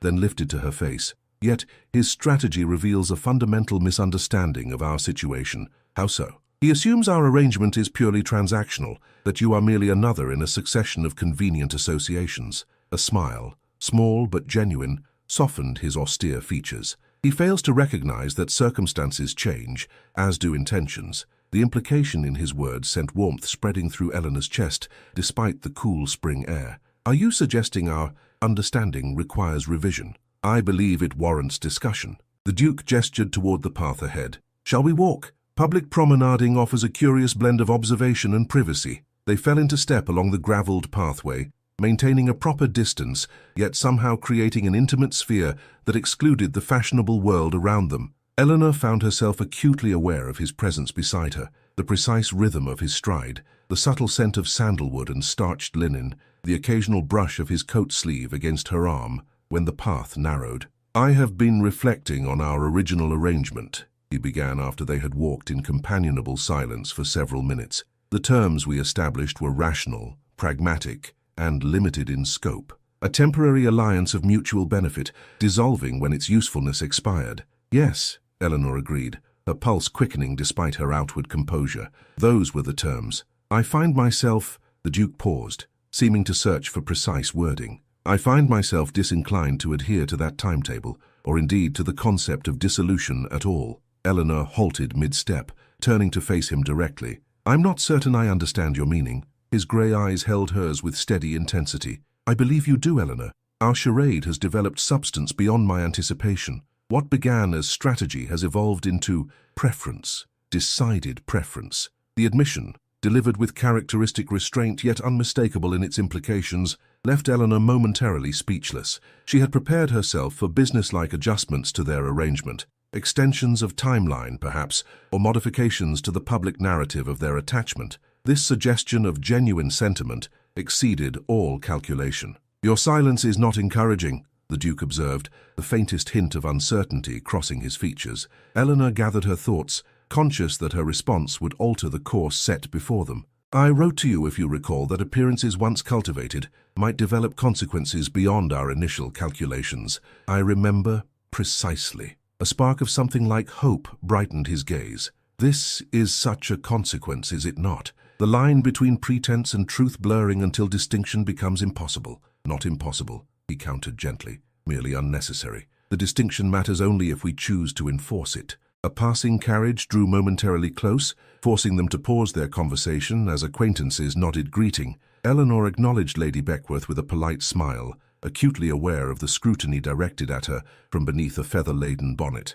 When they resumed walking, the Duke continued in a lower tone. I propose an amendment to our arrangement, Eleanor. Not a pretense of courtship culminating in temporary betrothal, but an authentic courtship with the genuine possibility of marriage. The directness of the proposal, stripped of romantic embellishment yet somehow more affecting for its honesty, caught Eleanor's breath in her throat. Society would claim you married beneath your station, she said after a moment, practical considerations instinctively rising to the forefront. Society's opinion holds limited value in my estimation, he replied with the faintest edge of impatience. I seek a partner of intelligence, principle, and courage, qualities you have demonstrated in abundance. Your father's profession is immaterial to that evaluation. And what of my deception? Eleanor countered, needing absolute clarity before allowing hope to flourish. Our acquaintance began with artifice, my contrived fall, our calculated arrangement. Does that not trouble you? The Duke's expression softened into a rare, unguarded smile.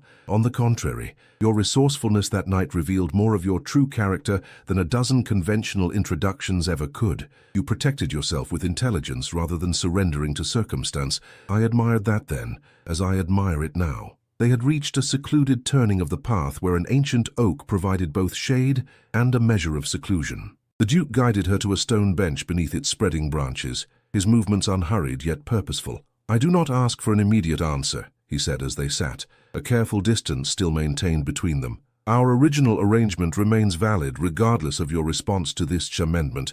Your father's company is secure, your reputation protected. Those terms stand independent of any personal development between us." The distinction, his careful separation of obligation from emotion, struck Eleanor as profoundly honorable. He offered her freedom to choose without the pressure of practical necessity, a luxury few women of her station ever experienced. "I require no extended deliberation," she replied, meeting his gaze directly. "I find your amendment acceptable, more than acceptable, in truth." The relief that crossed his features, brief but unmistakable, revealed more of his inner state than any elaborate declaration might have done. "Then I shall speak with your father at the earliest opportunity. He arrives in London tomorrow," Eleanor informed him, a smile tugging at her lips, though I suspect his response is a foregone conclusion, given the extensive financial arrangements already in progress. Nevertheless, proper protocol must be observed. The Duke's tone was serious, yet his eyes held a warmth that belied the formality of his words,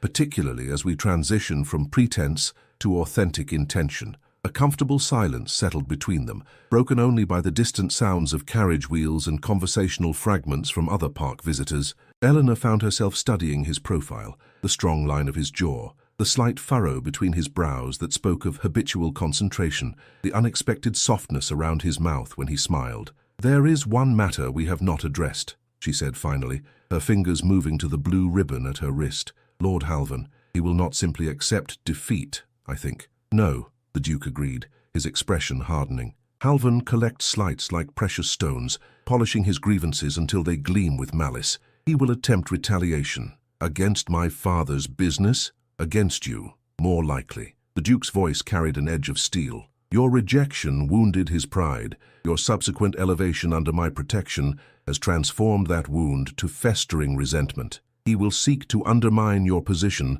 perhaps through scandal or insinuation." Eleanor considered this assessment with practical calmness. "Then we must be prepared for whatever form his vengeance takes." "Indeed." The Duke's gaze softened as it returned to her face. "Though I find myself almost grateful for his interference. Without his pursuit that night, you would never have executed your remarkably strategic fall." A hint of mischief, rare and therefore precious, gleamed in his grey eyes, prompting an answering smile from Eleanor. "A fortunate accident, one might say." "Fortunate indeed," he agreed, rising and offering his hand to assist her, though entirely devoid of actual accident. As they walked back toward the park entrance, where Lady Mortimer awaited in the borrowed carriage, Eleanor was conscious of a profound shift in her internal landscape.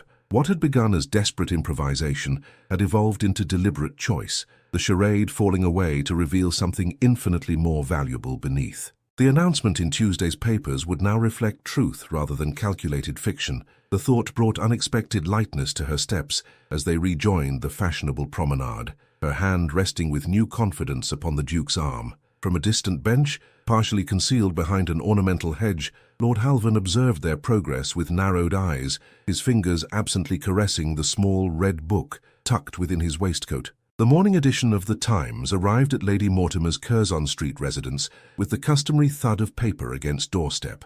Eleanor, awake since dawn, despite the previous evening's late conclusion, reached the foyer before the maid could retrieve it, earning a look of surprise from the sleepy-eyed servant. "I'll take you to the breakfast room," Eleanor murmured, her fingers already unfolding the crisp pages, seeking the society column where their betrothal announcement would appear. She found it centered prominently on the page, the formal wording somehow transforming the reality of their arrangement into something both more official and more surreal. "The Duke of Westmere announces his betrothal to Miss Eleanor Whitby, daughter of Mr. James Whitby of London and Hampshire. The wedding is to take place in June at St. George's, Hanover Square." Eleanor traced the printed words with her fingertip, a curious mixture of trepidation and elation rising in her chest. The announcement made no mention of her father's profession or her modest social standing, omissions that would be noted and discussed in drawing rooms across London before midday. "There it is, then," came Lady Mortimer's voice from the doorway, her substantial figure wrapped in a floral dressing gown, her hair still confined in nighttime papers. In black and white for all of London to read. She crossed to peer over Eleanor's shoulder, her breath catching audibly as she spotted the announcement. "St. George's, the most fashionable church in London. Oh, my dear girl, it exceeds all expectation." Eleanor smiled at her godmother's enthusiasm, though her own thoughts were more measured. The Duke, Alexander, as she now thought of him in private reflection, had arranged the announcement with his usual attention to detail, selecting the wording that would best shield her from social criticism while establishing the legitimacy of their connection beyond question. "Your father arrives this morning, does he not?" Lady Mortimer continued, summoning the maid to bring tea and toast. What extraordinary timing, to witness his daughter's elevation to the very pinnacle of society. I declare, it quite restores one's faith in divine providence. "Father comes on business matters," Eleanor gently corrected, setting aside the newspaper. "The Duke has arranged a meeting with his solicitors regarding the investment in Whitby shipping."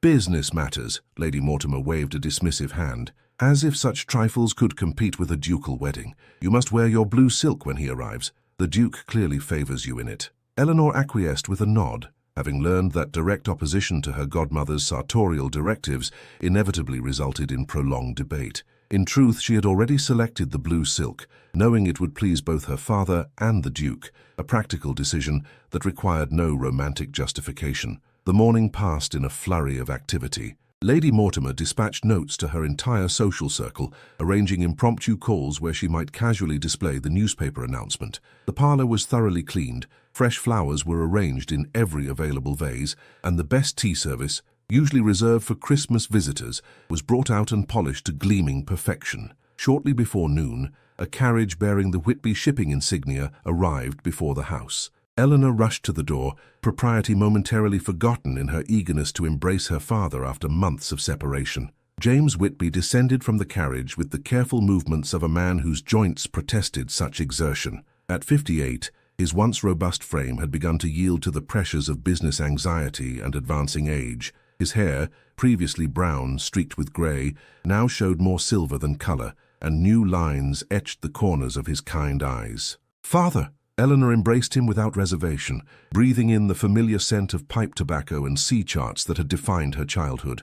"My girl," he murmured, returning her embrace with equal fervour. "Look at you, straight-backed as ever, despite it all." They entered the house arm in arm, Lady Mortimer hovering in the background with barely contained excitement, clearly impatient to begin discussing wedding preparations and social ramifications. "Brother James," she exclaimed, when formalities could no longer be delayed. "You arrive at the most opportune moment. Have you seen the announcement? Our Eleanor to be a duchess. It quite defies imagination." James Whitby accepted the proffered newspaper with a measured nod, his weathered fingers careful, as he adjusted his spectacles to read the brief notice. "Most gratifying," he pronounced, though Eleanor detected a note of caution beneath his apparent satisfaction. "The Duke's interest in our family affairs has been providential." "Providential," Lady Mortimer seized upon the word with religious fervour. "I have said precisely the same, as if guided by divine hand." Mr. Whitby smiled politely, then turned to Eleanor with a more serious expression. "The Duke's solicitor sent word that he expects us at 3 o'clock, my dear. Something about finalizing the investment documents." "Yes, I received the same message," Eleanor confirmed, grateful for this shift toward practical matters. "We should depart by 2:30 to ensure punctuality." Lady Mortimer interjected with a flutter of her hands. "But surely the business aspects are secondary now. With the betrothal announced so formally, the financial arrangements become mere formality." A shadow crossed Mr. Whitby's features. "On the contrary, sister, now more than ever, proper documentation of our business relationship with the Duke becomes essential. I would not have Eleanor's future security dependent upon informal understandings." The statement, delivered with quiet firmness, revealed much of her father's character. His scrupulous attention to detail, his insistence on clarity in all transactions, his determination to protect his daughter, even as she entered a sphere far beyond his own. These qualities, Eleanor reflected, mirrored the Duke's approach to their arrangement, perhaps explaining the unexpected rapport that had developed between the two men, despite their different stations. The solicitor's chambers occupied the ground floor of a respectable building near Lincoln's Inn Fields. The space spoke of established tradition, oak paneling darkened by decades of pipe smoke, leather-bound volumes lining the walls, and brass fixtures polished to a subdued glow by generations of careful hands. The Duke awaited them in a private consultation room, rising as they entered. His greeting was formal yet warm, his handshake with Mr. Whitby conveying genuine respect rather than condescension. "Mr. Whitby, your journey was comfortable, I trust." "Entirely satisfactory, Your Grace." "The roads improve yearly." "Indeed, Though I find sea travel increasingly reliable for certain routes, your expertise in shipping makes you better qualified to assess such matters, however. This subtle acknowledgement of her father's professional knowledge, delivered without patronizing overtones, earned the Duke an approving glance from Eleanor. He had instinctively struck the perfect note, neither ignoring Mr. Whitby's merchant status nor treating it as a subject to be delicately avoided. The solicitor, Mr. Hardwick, entered with a portfolio of documents, his manner suggesting long familiarity with ducal business. All prepared as instructed, Your Grace. The investment structure provides for gradual integration while maintaining the Whitby name and management structure. For the next hour, Eleanor observed as the two men she most respected in the world engaged in detailed discussion of financial matters. Her father, initially reserved, gradually displayed the sharp business acumen that had built his company from modest beginnings. The Duke, for his part, revealed a comprehensive understanding of maritime commerce that clearly surprised Mr. Whitby. "You've studied the Baltic trade routes extensively, Your Grace," her father observed during a pause in the proceedings. "A particular interest of mine," the Duke acknowledged. "The geopolitical implications of shipping lanes have always struck me as underappreciated in diplomatic circles." Mr. Whitby's expression brightened with genuine enthusiasm. "Precisely so. I've often remarked that ministers would benefit from examining cargo manifests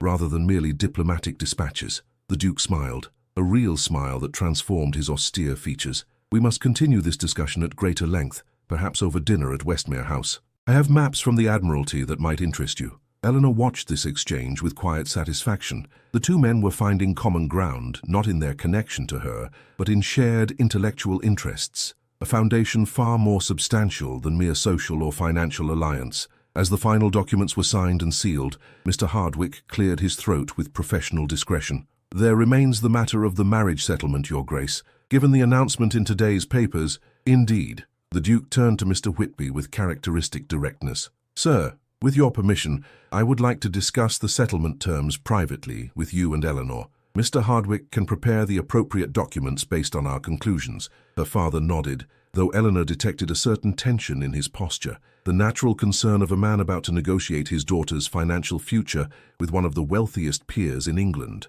When the solicitor had withdrawn, the Duke addressed Mr. Whitby with unexpected candor. "Sir, I wish to be perfectly clear. The investment in your company stands independent of my personal relationship with your daughter. Should our betrothal end for any reason, though I sincerely hope it will not, the business arrangement remains unaltered." Mr. Whitby's eyebrows rose slightly. "A most unusual provision, Your Grace, but a necessary one," the Duke insisted. "I would not have Eleanor feel that her personal choices are constrained by financial considerations, nor would I have you believe that my business judgment has been compromised by sentiment." Eleanor found herself touched by this careful separation of their personal and financial connections, further evidence of the Duke's determination to give her genuine choice rather than mere illusion of it. "As for the settlement itself," the Duke continued, "I propose the following. A substantial dowry returned to Eleanor in the event the marriage does not proceed, entitlement to the traditional Duchess's jointure and household allowance upon marriage, and a personal trust established in her name, controlled solely by her regardless of our marital state." Mr. Whitby's expression registered surprise at this final provision. "A trust under her exclusive control, without male trustees." "Precisely." The Duke's tone brooked no argument. "Eleanor has demonstrated exceptional judgment in matters both personal and financial. I see no reason to place artificial constraints upon that judgment simply because tradition dictates it." A moment of silence followed this pronouncement. Eleanor felt a surge of gratitude toward the man who so clearly understood that financial independence represented true security for a woman in their society. Not even the most progressive of her father's business associates would have suggested such an arrangement. "You continue to surprise me, Your Grace," Mr. Whitby said finally, a note of genuine approval warming his voice. "I believe we shall deal very well together, both as business partners and, it seems, as family." The word family lingered in the air, transforming the austere solicitor's office into something warmer, more personal. Eleanor found herself blinking against unexpected moisture in her eyes, overwhelmed by the realization that two separate worlds, her father's practical merchant existence and the Duke's aristocratic sphere, were merging with surprising harmony. As they prepared to depart, a messenger arrived, bearing a sealed letter for the Duke. He opened it with a murmured apology, his expression darkening as he scanned the contents. "It seems," he said, carefully refolding the note, that Lord Halvern has called an extraordinary meeting of the Baltic Trade Association for tomorrow morning. The agenda reportedly includes matters of ethical concern regarding certain shipping companies. Mr. Whitby's face paled. He means to publicly question our business practices, despite our recent legal victory proving his allegations false. So it would appear, the Duke agreed, his tone hardening. However, as the newest investor in Whitby Shipping, I believe I am entitled to attend this meeting. A smile, cold and precise as a surgeon's blade, crossed his features. And as it happens, I have certain documents regarding Lord Halvern's own business affairs that may prove illuminating in such a context. The implied threat in his words sent a small shiver down Eleanor's spine. She had glimpsed this aspect of him before, the calculated strategist capable of ruthless action when circumstances demanded it. Yet now, rather than finding it disconcerting, she felt a curious reassurance. This man, soon to be her husband, possessed both the will and the means to protect what he valued. "I shall accompany you," Mr. Whitby declared, squaring his shoulders with renewed determination. "My company's reputation stands on decades of ethical conduct. I will not hide while it is maligned." The Duke nodded approval. "We shall face this challenge together, sir." His gaze shifted to Eleanor, softening visibly. "Though perhaps it would be prudent for the ladies to remain at home during what may prove a rather vigorous business discussion." Eleanor straightened, meeting his gaze directly. "With respect, Your Grace, I believe my presence might prove advantageous. After all, Lord Halvern's animosity stems primarily from my refusal of his attentions. Let him see that his tactics have failed on every front." The Duke studied her for a moment, then inclined his head in acquiescence. "As you wish, though I warn you, such meetings can become quite contentious." "I am not unfamiliar with contention," Eleanor replied with the ghost of a smile. "As you may recall from our discussions regarding Mill's position on liberty." A surprised laugh, perhaps the first she had ever heard from him, escaped the Duke's lips. "Indeed, very well then. Tomorrow we shall present a united front." As they parted outside the solicitor's office, the Duke took Eleanor's hand in his, the gesture visible to passers-by yet somehow deeply personal.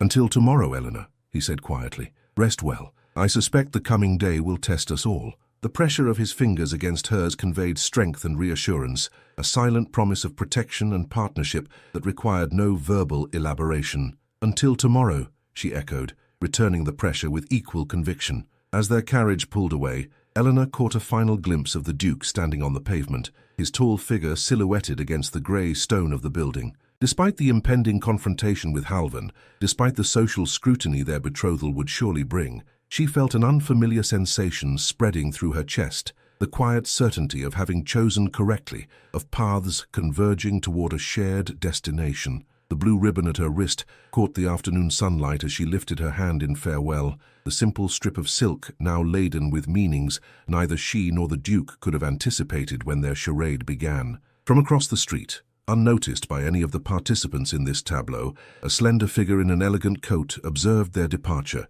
a small red book clutched in one gloved hand, the other curled into a fist of barely contained fury. The Baltic Trade Association maintained offices in a solid brick building near the docks, its entrance adorned with a worn brass plaque bearing the organization's seal, a ship in full sail above crossed anchors. The interior spoke of practical commerce rather than ostentation. Plain wooden floors polished by decades of foot traffic, walls lined with shipping maps and tide charts, and furniture selected for durability rather than fashion. Eleanor entered on her father's arm, the Duke walking slightly ahead of them with the confident stride of a man accustomed to commanding attention in any room he entered. Heads turned as they progressed down the corridor toward the meeting chamber, whispers following in their wake, like ripples behind a stone cast into still water. "The lady has no place here," muttered one elderly merchant to his companion, his voice carrying despite his apparent attempt at discretion. "Trade meetings are not drawing-room entertainments." The Duke paused, turning to face the speaker with Arctic courtesy. "Miss Whitby attends as my betrothed and as the daughter of one of your most respected members, sir. Her understanding of shipping operations exceeds that of many gentlemen present, I assure you." The rebuke, delivered with calm precision, silenced further commentary as they proceeded into the main chamber where rows of chairs had been arranged before a raised platform. Most seats were already occupied, the atmosphere charged with anticipation, unusual for routine trade gatherings. Lord Halvern stood near the platform in animated conversation with several older gentlemen, his golden hair catching the light from the tall windows. As they entered, he glanced up, a smile of calculated pleasantness spreading across his handsome features. "Westmere, how unexpected. I wasn't aware you had developed an interest in shipping matters." His gaze shifted to Eleanor, a flash of something cold and assessing crossing his expression before he masked it with social polish. "Miss Whitby, your presence truly elevates our humble proceedings." Lord Halvan, the Duke's acknowledgement was minimal, correct yet devoid of warmth. "I believe my interest in Baltic shipping was made clear by yesterday's announcement of my investment in Whitby Shipping and Import." A murmur ran through the assembled merchants, many of whom were seeing confirmation of rumors that had circulated since the betrothal notice appeared. Halvan's smile tightened almost imperceptibly. "Indeed, a most fortuitous arrangement for all concerned, though the timing does raise certain questions of due diligence, particularly given the matters to be discussed today." The implied criticism hung in the air like wood smoke, not overtly offensive, yet impossible to ignore. Eleanor felt her father stiffen beside her, pride warring with the pragmatic caution of a businessman who had weathered many commercial storms. "I assure you, Lord Halvan," the Duke replied with lethal courtesy, "my investigation of Whitby Shipping's operations was most thorough, perhaps more thorough than your own inquiries into certain investments currently held by your family's trust." The subtle threat in these words was not lost on those nearest to them.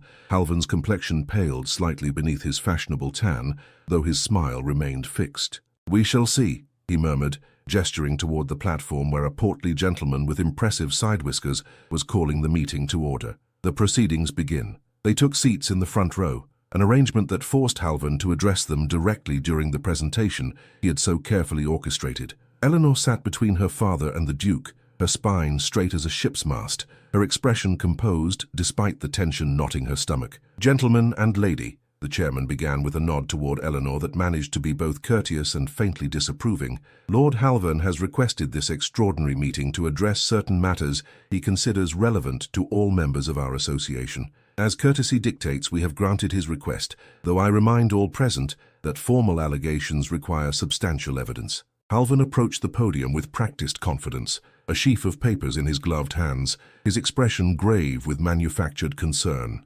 "Distinguished colleagues," he began, his voice pitched to carry to the furthest corners of the room, "I appear before you today not as an accuser, but as a guardian of our collective reputation. The Baltic Trade Association has, for generations, maintained the highest standards of ethical commerce. When evidence suggests that one of our members may have deviated from these standards, it becomes our solemn duty to investigate." Eleanor watched as he turned a page with deliberate slowness, drawing out the moment for maximum dramatic effect. "I have here," he continued, lifting a document for all to see, "customs declarations from Whitby Shipping that appear inconsistent with cargo, manifests submitted to Russian authorities at St. Petersburg." He paused, allowing the implication to settle over the assembly. "Such discrepancies suggest potential evasion of proper duties, or perhaps concealment of restricted goods." Mr. Whitby rose halfway from his seat, his face flushed with indignation, but the Duke's hand on his arm restrained him. "Patience," he murmured, just loudly enough for Eleanor to hear. "Let him extend his neck fully before the blade falls." Halvan produced additional papers, each presented with the same theatrical gravity. Furthermore, certain Baltic route schedules indicate unusual delays at minor ports, delays that coincide with reported smuggling activities in those regions. While circumstantial, the pattern is unsuggestive. The assembled merchants shifted uncomfortably, many glancing toward Mr. Whitby with expressions ranging from suspicion to embarrassment. Eleanor felt her chest tighten with rage at the deliberate destruction of her father's reputation, a reputation built through decades of honest commerce. "In light of these concerns," Halvan concluded with false reluctance, "I propose that the association suspend Whitby Shipping's membership pending a full investigation. Such action protects both the association and indeed Mr. Whitby himself, allowing proper examination of these troubling patterns." A murmur of discussion rippled through the chamber as Halvan returned to his seat, his expression that of a man who had performed an unpleasant duty with appropriate gravity. The chairman rose, clearly discomfited by the allegations yet bound by organizational protocol. "Mr. Whitby, as the member in question, you have the right to immediate response before we consider Lord Halvan's proposal." Eleanor's father stood slowly, his weathered hands steady despite the attack on his life's work. "Gentlemen, I have sailed the Baltic routes for 35 years, he began, his voice quiet yet carrying the natural authority of experience. "In that time, I have weathered storms both natural and political, navigated changing regulations, across 7 different governments, and maintained ledgers that any man here is welcome to examine. He paused, surveying the room with dignity that transcended his merchant status. The documents Lord Halvan presents are indeed from my company records, though how he obtained them is a matter I shall address separately. What he fails to mention is their context. From his coat, Mr. Whitby withdrew a leather portfolio. The alleged discrepancies between British and Russian declarations reflect the standardized conversion rates established in the Anglo-Russian Trade Agreement of 1842, which allows for measurement variances between imperial and Russian systems. Every merchant in this room employs the same conversions. Several heads nodded in recognition of this common practice. Halvan's expression tightened almost imperceptibly. As for the delays at minor ports, Mr. Whitby continued with calm precision, these coincide with scheduled maintenance of our vessels, maintenance documented in ship logs and verified by port authorities. Again, records any gentleman here is welcome to examine. The strength of this simple defense, factual, verifiable, and delivered without histrionics, visibly impressed the assembled merchants. Eleanor felt a surge of pride in her father's quiet dignity, so unlike Halvan's theatrical presentation. I have spent my life building a company founded on integrity, Mr. Whitby concluded. I will not see that legacy tarnished by baseless insinuations, regardless of their source. As he resumed his seat, the Duke rose in one fluid movement, his height and bearing instantly commanding the attention of every person in the chamber. Gentlemen, he began, his aristocratic accent in stark contrast to the predominantly middle-class voices that had preceded him, I speak not only as the newest investor in Whitby Shipping, but as a member of the House of Lords Committee on Trade and Foreign Commerce. This revelation caused a stir among the merchants, many of whom had not realized the Duke's involvement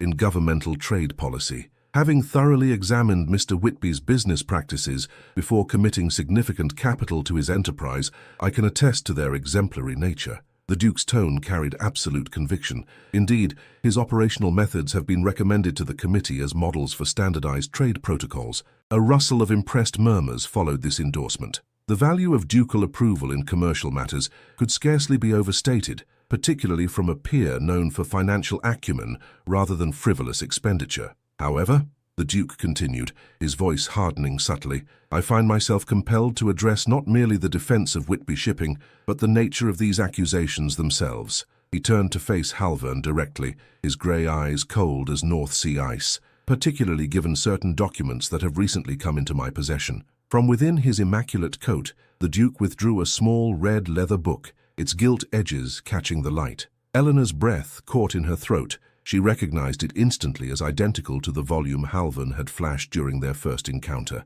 the notorious record of conquests and wagers that had threatened her reputation. Halvan's face drained of color, his customary poise visibly faltering. That is private property, Westmere, a personal journal of no relevance to these proceedings. On the contrary, the Duke replied with lethal precision, this ledger contains detailed records of your systematic attempts to manipulate markets through the spread of false information about commercial rivals. Specifically, he opened the book to a marked page. It documents your wager of £500 with Lord Pennington that you could destroy Whitby's Baltic trade through strategic rumour by the end of this quarter. A shocked silence fell over the assembly. Such deliberate commercial sabotage violated not only the association's ethical standards, but potentially the law itself. Furthermore, the Duke continued relentlessly, it records similar wagers regarding 3 other companies represented in this room, each followed by campaigns of whispered allegations remarkably similar to today's performance.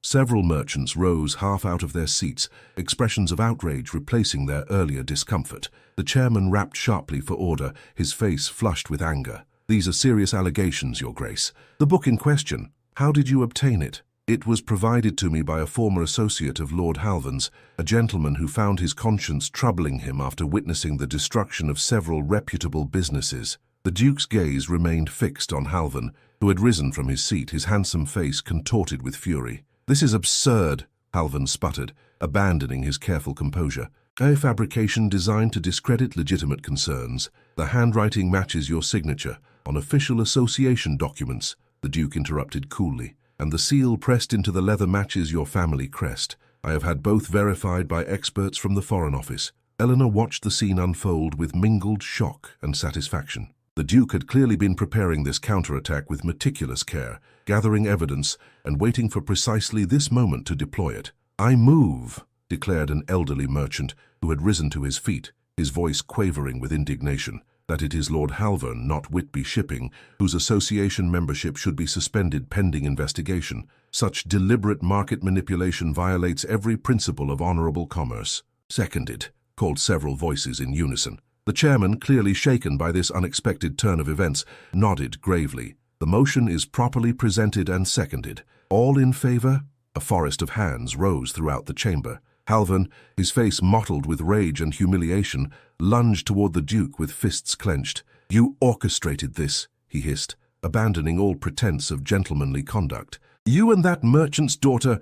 The Duke's hand shot out, grasping Halvern's wrist with enough force to stop his advance. "Consider very carefully," he said, his voice pitched for Halvern's ears alone, "whether you wish to compound today's disgrace with an assault witnessed by the entire Baltic Trade Association." For a moment it seemed Halvern might disregard this warning. Then, as suddenly as it had erupted, his fury seemed to collapse inward. He wrenched his arm free, straightened his coat with shaking hands, and faced the assembly. "I withdraw my allegations against Whitby Shipping," he announced, his voice brittle as thin ice, "and I resign my membership in this association, effective immediately." Without awaiting response, he strode toward the exit, his footsteps echoing on the wooden floor. At the doorway he paused, turning back to direct one final, venomous glare at Eleanor. "This isn't finished," he said, loud enough for those nearest to hear. "There are other ways to settle accounts." Then he was gone, the door closing behind him with a decisive click that seemed to punctuate the end of his influence within the mercantile community. A collective exhalation swept through the chamber, tension draining like air from a punctured balloon. The chairman cleared his throat. "In light of these extraordinary developments, I believe we may consider Lord Halvern's proposal withdrawn and the matter closed." He turned toward Mr. Whitby with a respectful nod. "The association extends its apologies for any distress these unfounded allegations may have caused, sir." Mr. Whitby acknowledged the apology with quiet dignity. "I have always valued the association's commitment to ethical standards. Today's proceedings reaffirm that commitment." As the meeting dissolved into small groups of animated discussion, the Duke offered his arm to Eleanor. "I believe we have accomplished what we came for," he said quietly, "though Halvern's parting threat suggests continued vigilance would be prudent." "You anticipated this confrontation," Eleanor observed as they made their way toward the exit, her father following close behind. "The book, you've had it for some time, haven't you?" A ghost of a smile touched the Duke's lips. "Since the day after our first meeting. I made inquiries among certain gentlemen who had observed Halvern's methods in the past. The book itself was liberated from his club by an associate with gambling debts Halvern had been using as leverage. I merely provided the means to settle those debts in exchange for the evidence." "A calculated strategy," Eleanor murmured, impressed despite her distaste for such intrigue. "You were preparing for this battle before we even established our arrangement." "I prefer to enter conflicts with adequate ammunition," he replied simply. "Halvern's treatment of you that night marked him as an adversary. The rest followed naturally." Outside, spring sunshine had broken through London's perpetual haze,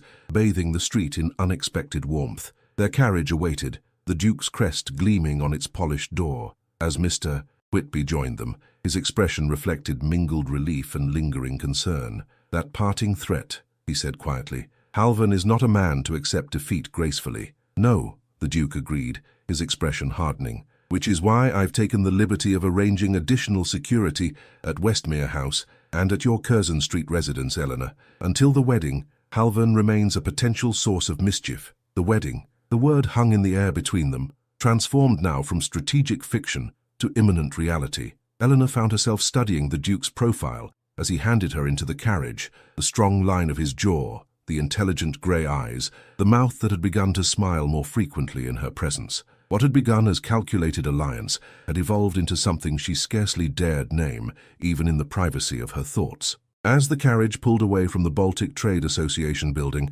Eleanor caught sight of a familiar figure watching from across the street. Halvern, his normally immaculate appearance somewhat disheveled, his expression dark with barely contained fury. Their eyes met briefly through the carriage window, and the malice in his gaze sent a chill through her despite the spring warmth. The Duke, following her line of sight, reached across to close the curtain with a decisive gesture. "He is finished in respectable commerce," he said quietly. "His family will likely recall him to their country estate until the scandal fades." "Yet you've arranged additional security," Eleanor noted, unable to dismiss the memory of that hate-filled gaze. A precaution only. The Duke's hand covered hers where it rested on the seat between them, his touch conveying reassurance more effectively than words. "I protect what is mine, Eleanor. And you, whether by arrangement or affection, most certainly are." The simple declaration, delivered without flourish or romantic embellishment, nonetheless sent warmth spreading through Eleanor's chest. It was, she realized, as close to a declaration of love as this controlled, precise man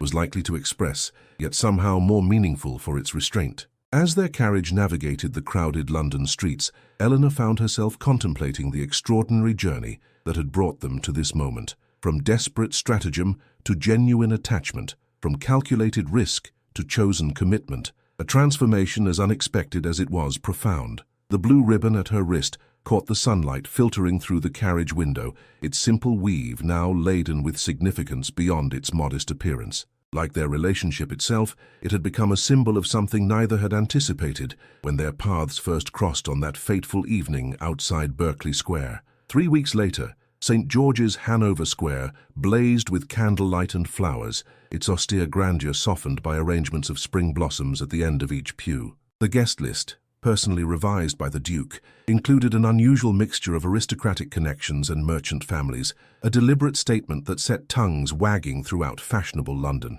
Eleanor stood in the small antechamber, her father beside her, both silent in the last moments before the ceremony. Her gown, ivory silk with delicate lace at the bodice and sleeves, had been created by the Duchess's own modiste, another statement of acceptance into a world previously closed to her. "You're certain, my dear?" her father asked quietly, his weathered hand covering hers where it rested on his arm. "Even now there would be no shame in—" "I am certain," she interrupted gently, meeting his concerned gaze with steady confidence. "What began as strategy has become something else entirely." Mr. Whitby studied his daughter's face, seeming to search for any hint of doubt or reservation. Finding none, he nodded slowly. "He is a better man than I initially believed," he admitted. "His actions at the Baltic trade meeting revealed character beyond mere nobility of birth." "Yes," Eleanor agreed, her voice soft with an emotion she had finally allowed herself to acknowledge, "though I believe I glimpsed that character from our first true conversation. It simply took time to fully reveal itself." The music swelled from within the church, their cue to proceed. Eleanor took a deep breath, steadying herself for the scrutiny that awaited. Society would watch her every movement, searching for evidence that she was unworthy of the position she was about to assume. "Ready?" her father asked, adjusting her veil with tender hands. Eleanor nodded, her fingers touching the blue ribbon that had been incorporated into her bouquet, the final evolution of the simple token that had marked each stage of their unexpected journey. The great doors opened, revealing the path to the altar where Alexander stood waiting, his tall figure commanding in formal attire, his expression solemn yet touched with something that might, to those who knew him best, resemble joy. "Yes," she whispered, as much to herself as to her father. "I'm ready." The gardens of Westmere House stretched toward the horizon, formal arrangements nearest the manor gradually yielding to more natural landscapes as they reached the estate's boundaries. June roses bloomed in carefully tended beds, their scent carrying on the warm summer breeze that rustled through ancient oaks at the garden's edge. Eleanor sat at a small table positioned to capture both shade and view, papers spread before her, a teacup cooling at her elbow as she focused on the correspondence demanding her attention. After 3 months as Duchess of Westmere, she had established routines that balanced her new social responsibilities with continued involvement in matters that interested her, including the management of her personal trust and certain aspects of Whitby shipping. The sound of approaching footsteps caused her to glance up from her work. Alexander crossed the terrace with his characteristic measured stride, a leather portfolio tucked beneath one arm, his expression warming visibly at the sight of her. "Diligent as always," he observed, taking the seat opposite hers, "though I believe you promised Lady Mortimer you would review the guest list for next month's garden party." Eleanor smiled, setting aside her pen. "Completed an hour ago. I've been examining the quarterly reports from Father's Baltic routes instead. The Russian trade minister has finally approved our new shipping schedule." "Excellent news." Alexander placed the portfolio on the table between them, which coincides well with these. Curiosity piqued. Eleanor opened the leather case to reveal a sheaf of official-looking documents bearing governmental seals. "The Trade Commission report? Just delivered from London." Pride colored his voice as he watched her scan the pages. "Your father's recommendations regarding standardized declaration procedures have been adopted in full. They will become policy for all British merchants by year's end. Eleanor's eyes widened as she read further. They've named it the Whitby Protocol. Father must be ecstatic. I believe his exact words were, cautiously satisfied, Alexander replied with a hint of amusement. Though the letter that accompanied these documents suggested he might permit himself a glass of port in celebration, the thought of her father's understated reaction to this extraordinary vindication brought a surge of affection to Eleanor's chest. In the months since the confrontation at the Baltic Trade Association, his company had flourished under the combined influence of the Duke's investment and the removal of Halvan's malicious interference. The shipping line now operated routes throughout the Baltic and North Sea, with plans to expand to Mediterranean ports by year's end. He deserves this recognition, she said softly, after all he endured from Halvan's campaign. Alexander's expression hardened slightly at the mention of their former adversary. Halvan remains in France, according to my sources. His family has apparently made his exile a condition of continued financial support. Good. Eleanor's tone held no sympathy for the man who had nearly destroyed her father's reputation and had threatened her own. May he remain there indefinitely. A comfortable silence settled between them as Eleanor returned the documents to their portfolio. Such quiet moments had become precious in the whirlwind of their new life together, islands of peace amid the constant demands of their position. As Duchess, Eleanor found herself at the center of social obligations that would once have seemed overwhelming, yet with Alexander beside her, even the most intimidating gatherings had become navigable. I received a letter from Hampshire this morning, Alexander said after a moment, his tone deliberately casual. The boy's schoolmaster reports significant progress in mathematics and natural philosophy. Eleanor nodded, recognizing his reference to Lady Caroline's son, the child he had protected and provided for despite no biological connection. They had discussed the boy during their courtship, Alexander sharing the full story of his promise to his dying friend and his determination to ensure the child's welfare without the stain of illegitimacy. Perhaps he might visit during the summer holiday, she suggested, meeting her husband's surprised gaze with steady certainty. The estate would provide ample opportunity for a boy interested in natural philosophy. The collections in the library alone would occupy him for weeks. Alexander studied her face, something like wonder softening his features. You continue to surprise me, Eleanor. Most women in your position would prefer to maintain distance from such complications. I am not most women, she reminded him with a small smile, as you have noted on several occasions. Indeed not. He reached across the table to take her hand, his thumb tracing the circle of his ring where it adorned her finger, a fact for which I find myself increasingly grateful with each passing day. The simple gesture, intimate yet restrained, characteristic of their private interactions, sent warmth spreading through Eleanor's chest. Their marriage, begun as strategic alliance, had evolved into a partnership deeper and more satisfying than either had anticipated. While society might have expected grand romantic gestures from a new husband, Alexander expressed his growing attachment through more subtle means, seeking her opinion on matters of business and politics, ensuring her financial independence despite their marriage, defending her against lingering social criticism with unwavering loyalty, and occasionally, in rare unguarded moments, looking at her as he did now, with an expression that transformed his austere features into something almost vulnerable in its honesty. The trustees for the Baltic Trade Widows and Orphans Fund will arrive tomorrow, Eleanor said, gently shifting the conversation as she sensed his discomfort with such naked emotion. I've had the blue guest rooms prepared and arranged for tea in the library, so you might show them the shipping maps. Alexander nodded, visibly grateful for the return to practical matters. The fund had been his creation, established in the wake of Halvan's disgrace to provide for families of sailors lost at sea, another quiet act of decency that had earned him respect in mercantile circles, previously suspicious of aristocratic involvement. Your father will join us? He inquired, releasing her hand to pour fresh tea from the pot that had been left warming beneath a cozy. Yes, though he insists on staying at his club rather than here.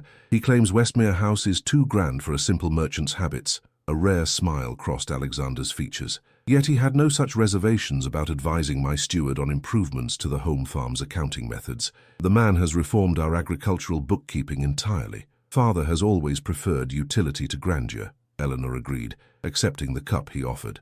A preference I find myself sharing despite my new circumstances. Alexander studied her over the rim of his own cup, his grey eyes thoughtful. Do you regret it, Eleanor? This life you've accepted? The question, coming after months of marriage, caught her by surprise. Regret? No. though I sometimes marvel at the path that led us here." Her fingers touched the blue ribbon that she still wore around her wrist, now complemented by the ducal diamonds that circled her opposite arm. From pretended fall to genuine charm contentment, the careful choice of word did not escape his notice. "Mere contentment?" he inquired, a hint of challenge in his tone. Eleanor met his gaze directly, allowing herself a rare moment of complete openness. "Happiness, then, though the word seems inadequate for what has grown between us." Something in Alexander's expression shifted. The careful control he maintained in all things momentarily suspended. He rose from his chair and moved to kneel beside hers, taking her hands in his, a gesture so uncharacteristic of his usual reserve that Eleanor found herself momentarily speechless.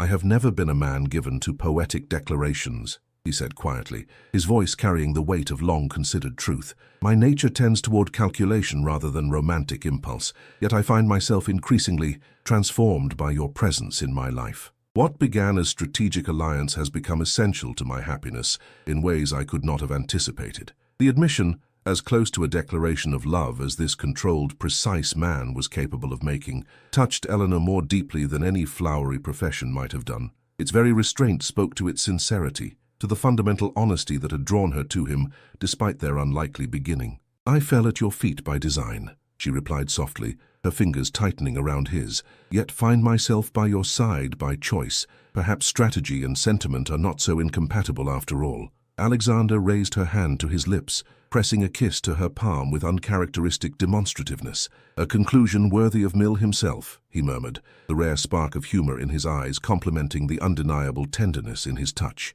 As the summer breeze carried the scent of roses across the terrace, Eleanor reflected on the extraordinary journey that had brought them to this moment. The blue ribbon at her wrist caught the afternoon sunlight, a simple token transformed by circumstance into something far more meaningful than its humble origins would suggest. Like the woman who wore it, the ribbon had transcended its initial purpose through a combination of necessity and choice, becoming a symbol of possibilities neither she nor the Duke could have imagined when first their paths crossed on that fateful evening outside Berkeley Square. Her calculated fall had indeed changed her fate, though the true transformation had come not from the act itself, but from the remarkable man whose reaction had set them both on a path neither had anticipated, yet both now embraced with quiet, profound certainty. Sometimes what begins as calculation can blossom into genuine connection. Eleanor's pretended fall, a desperate act of self-preservation, led to a union far more authentic than either she or the Duke could have imagined. Their story reminds us that life's most meaningful relationships often come from unexpected beginnings, and that true character reveals itself not in grand gestures, but in consistent actions and quiet integrity. Enjoyed She Fell Near the Duke? Subscribe to our channel for more captivating historical romances delivered weekly. Each story brings unique characters facing impossible odds and finding love against all expectations. Drop a comment below sharing your favorite moment between Eleanor and Alexander. Was it the library conversation, the opera revelation, or perhaps their final garden scene? Your engagement helps our community of romance lovers grow.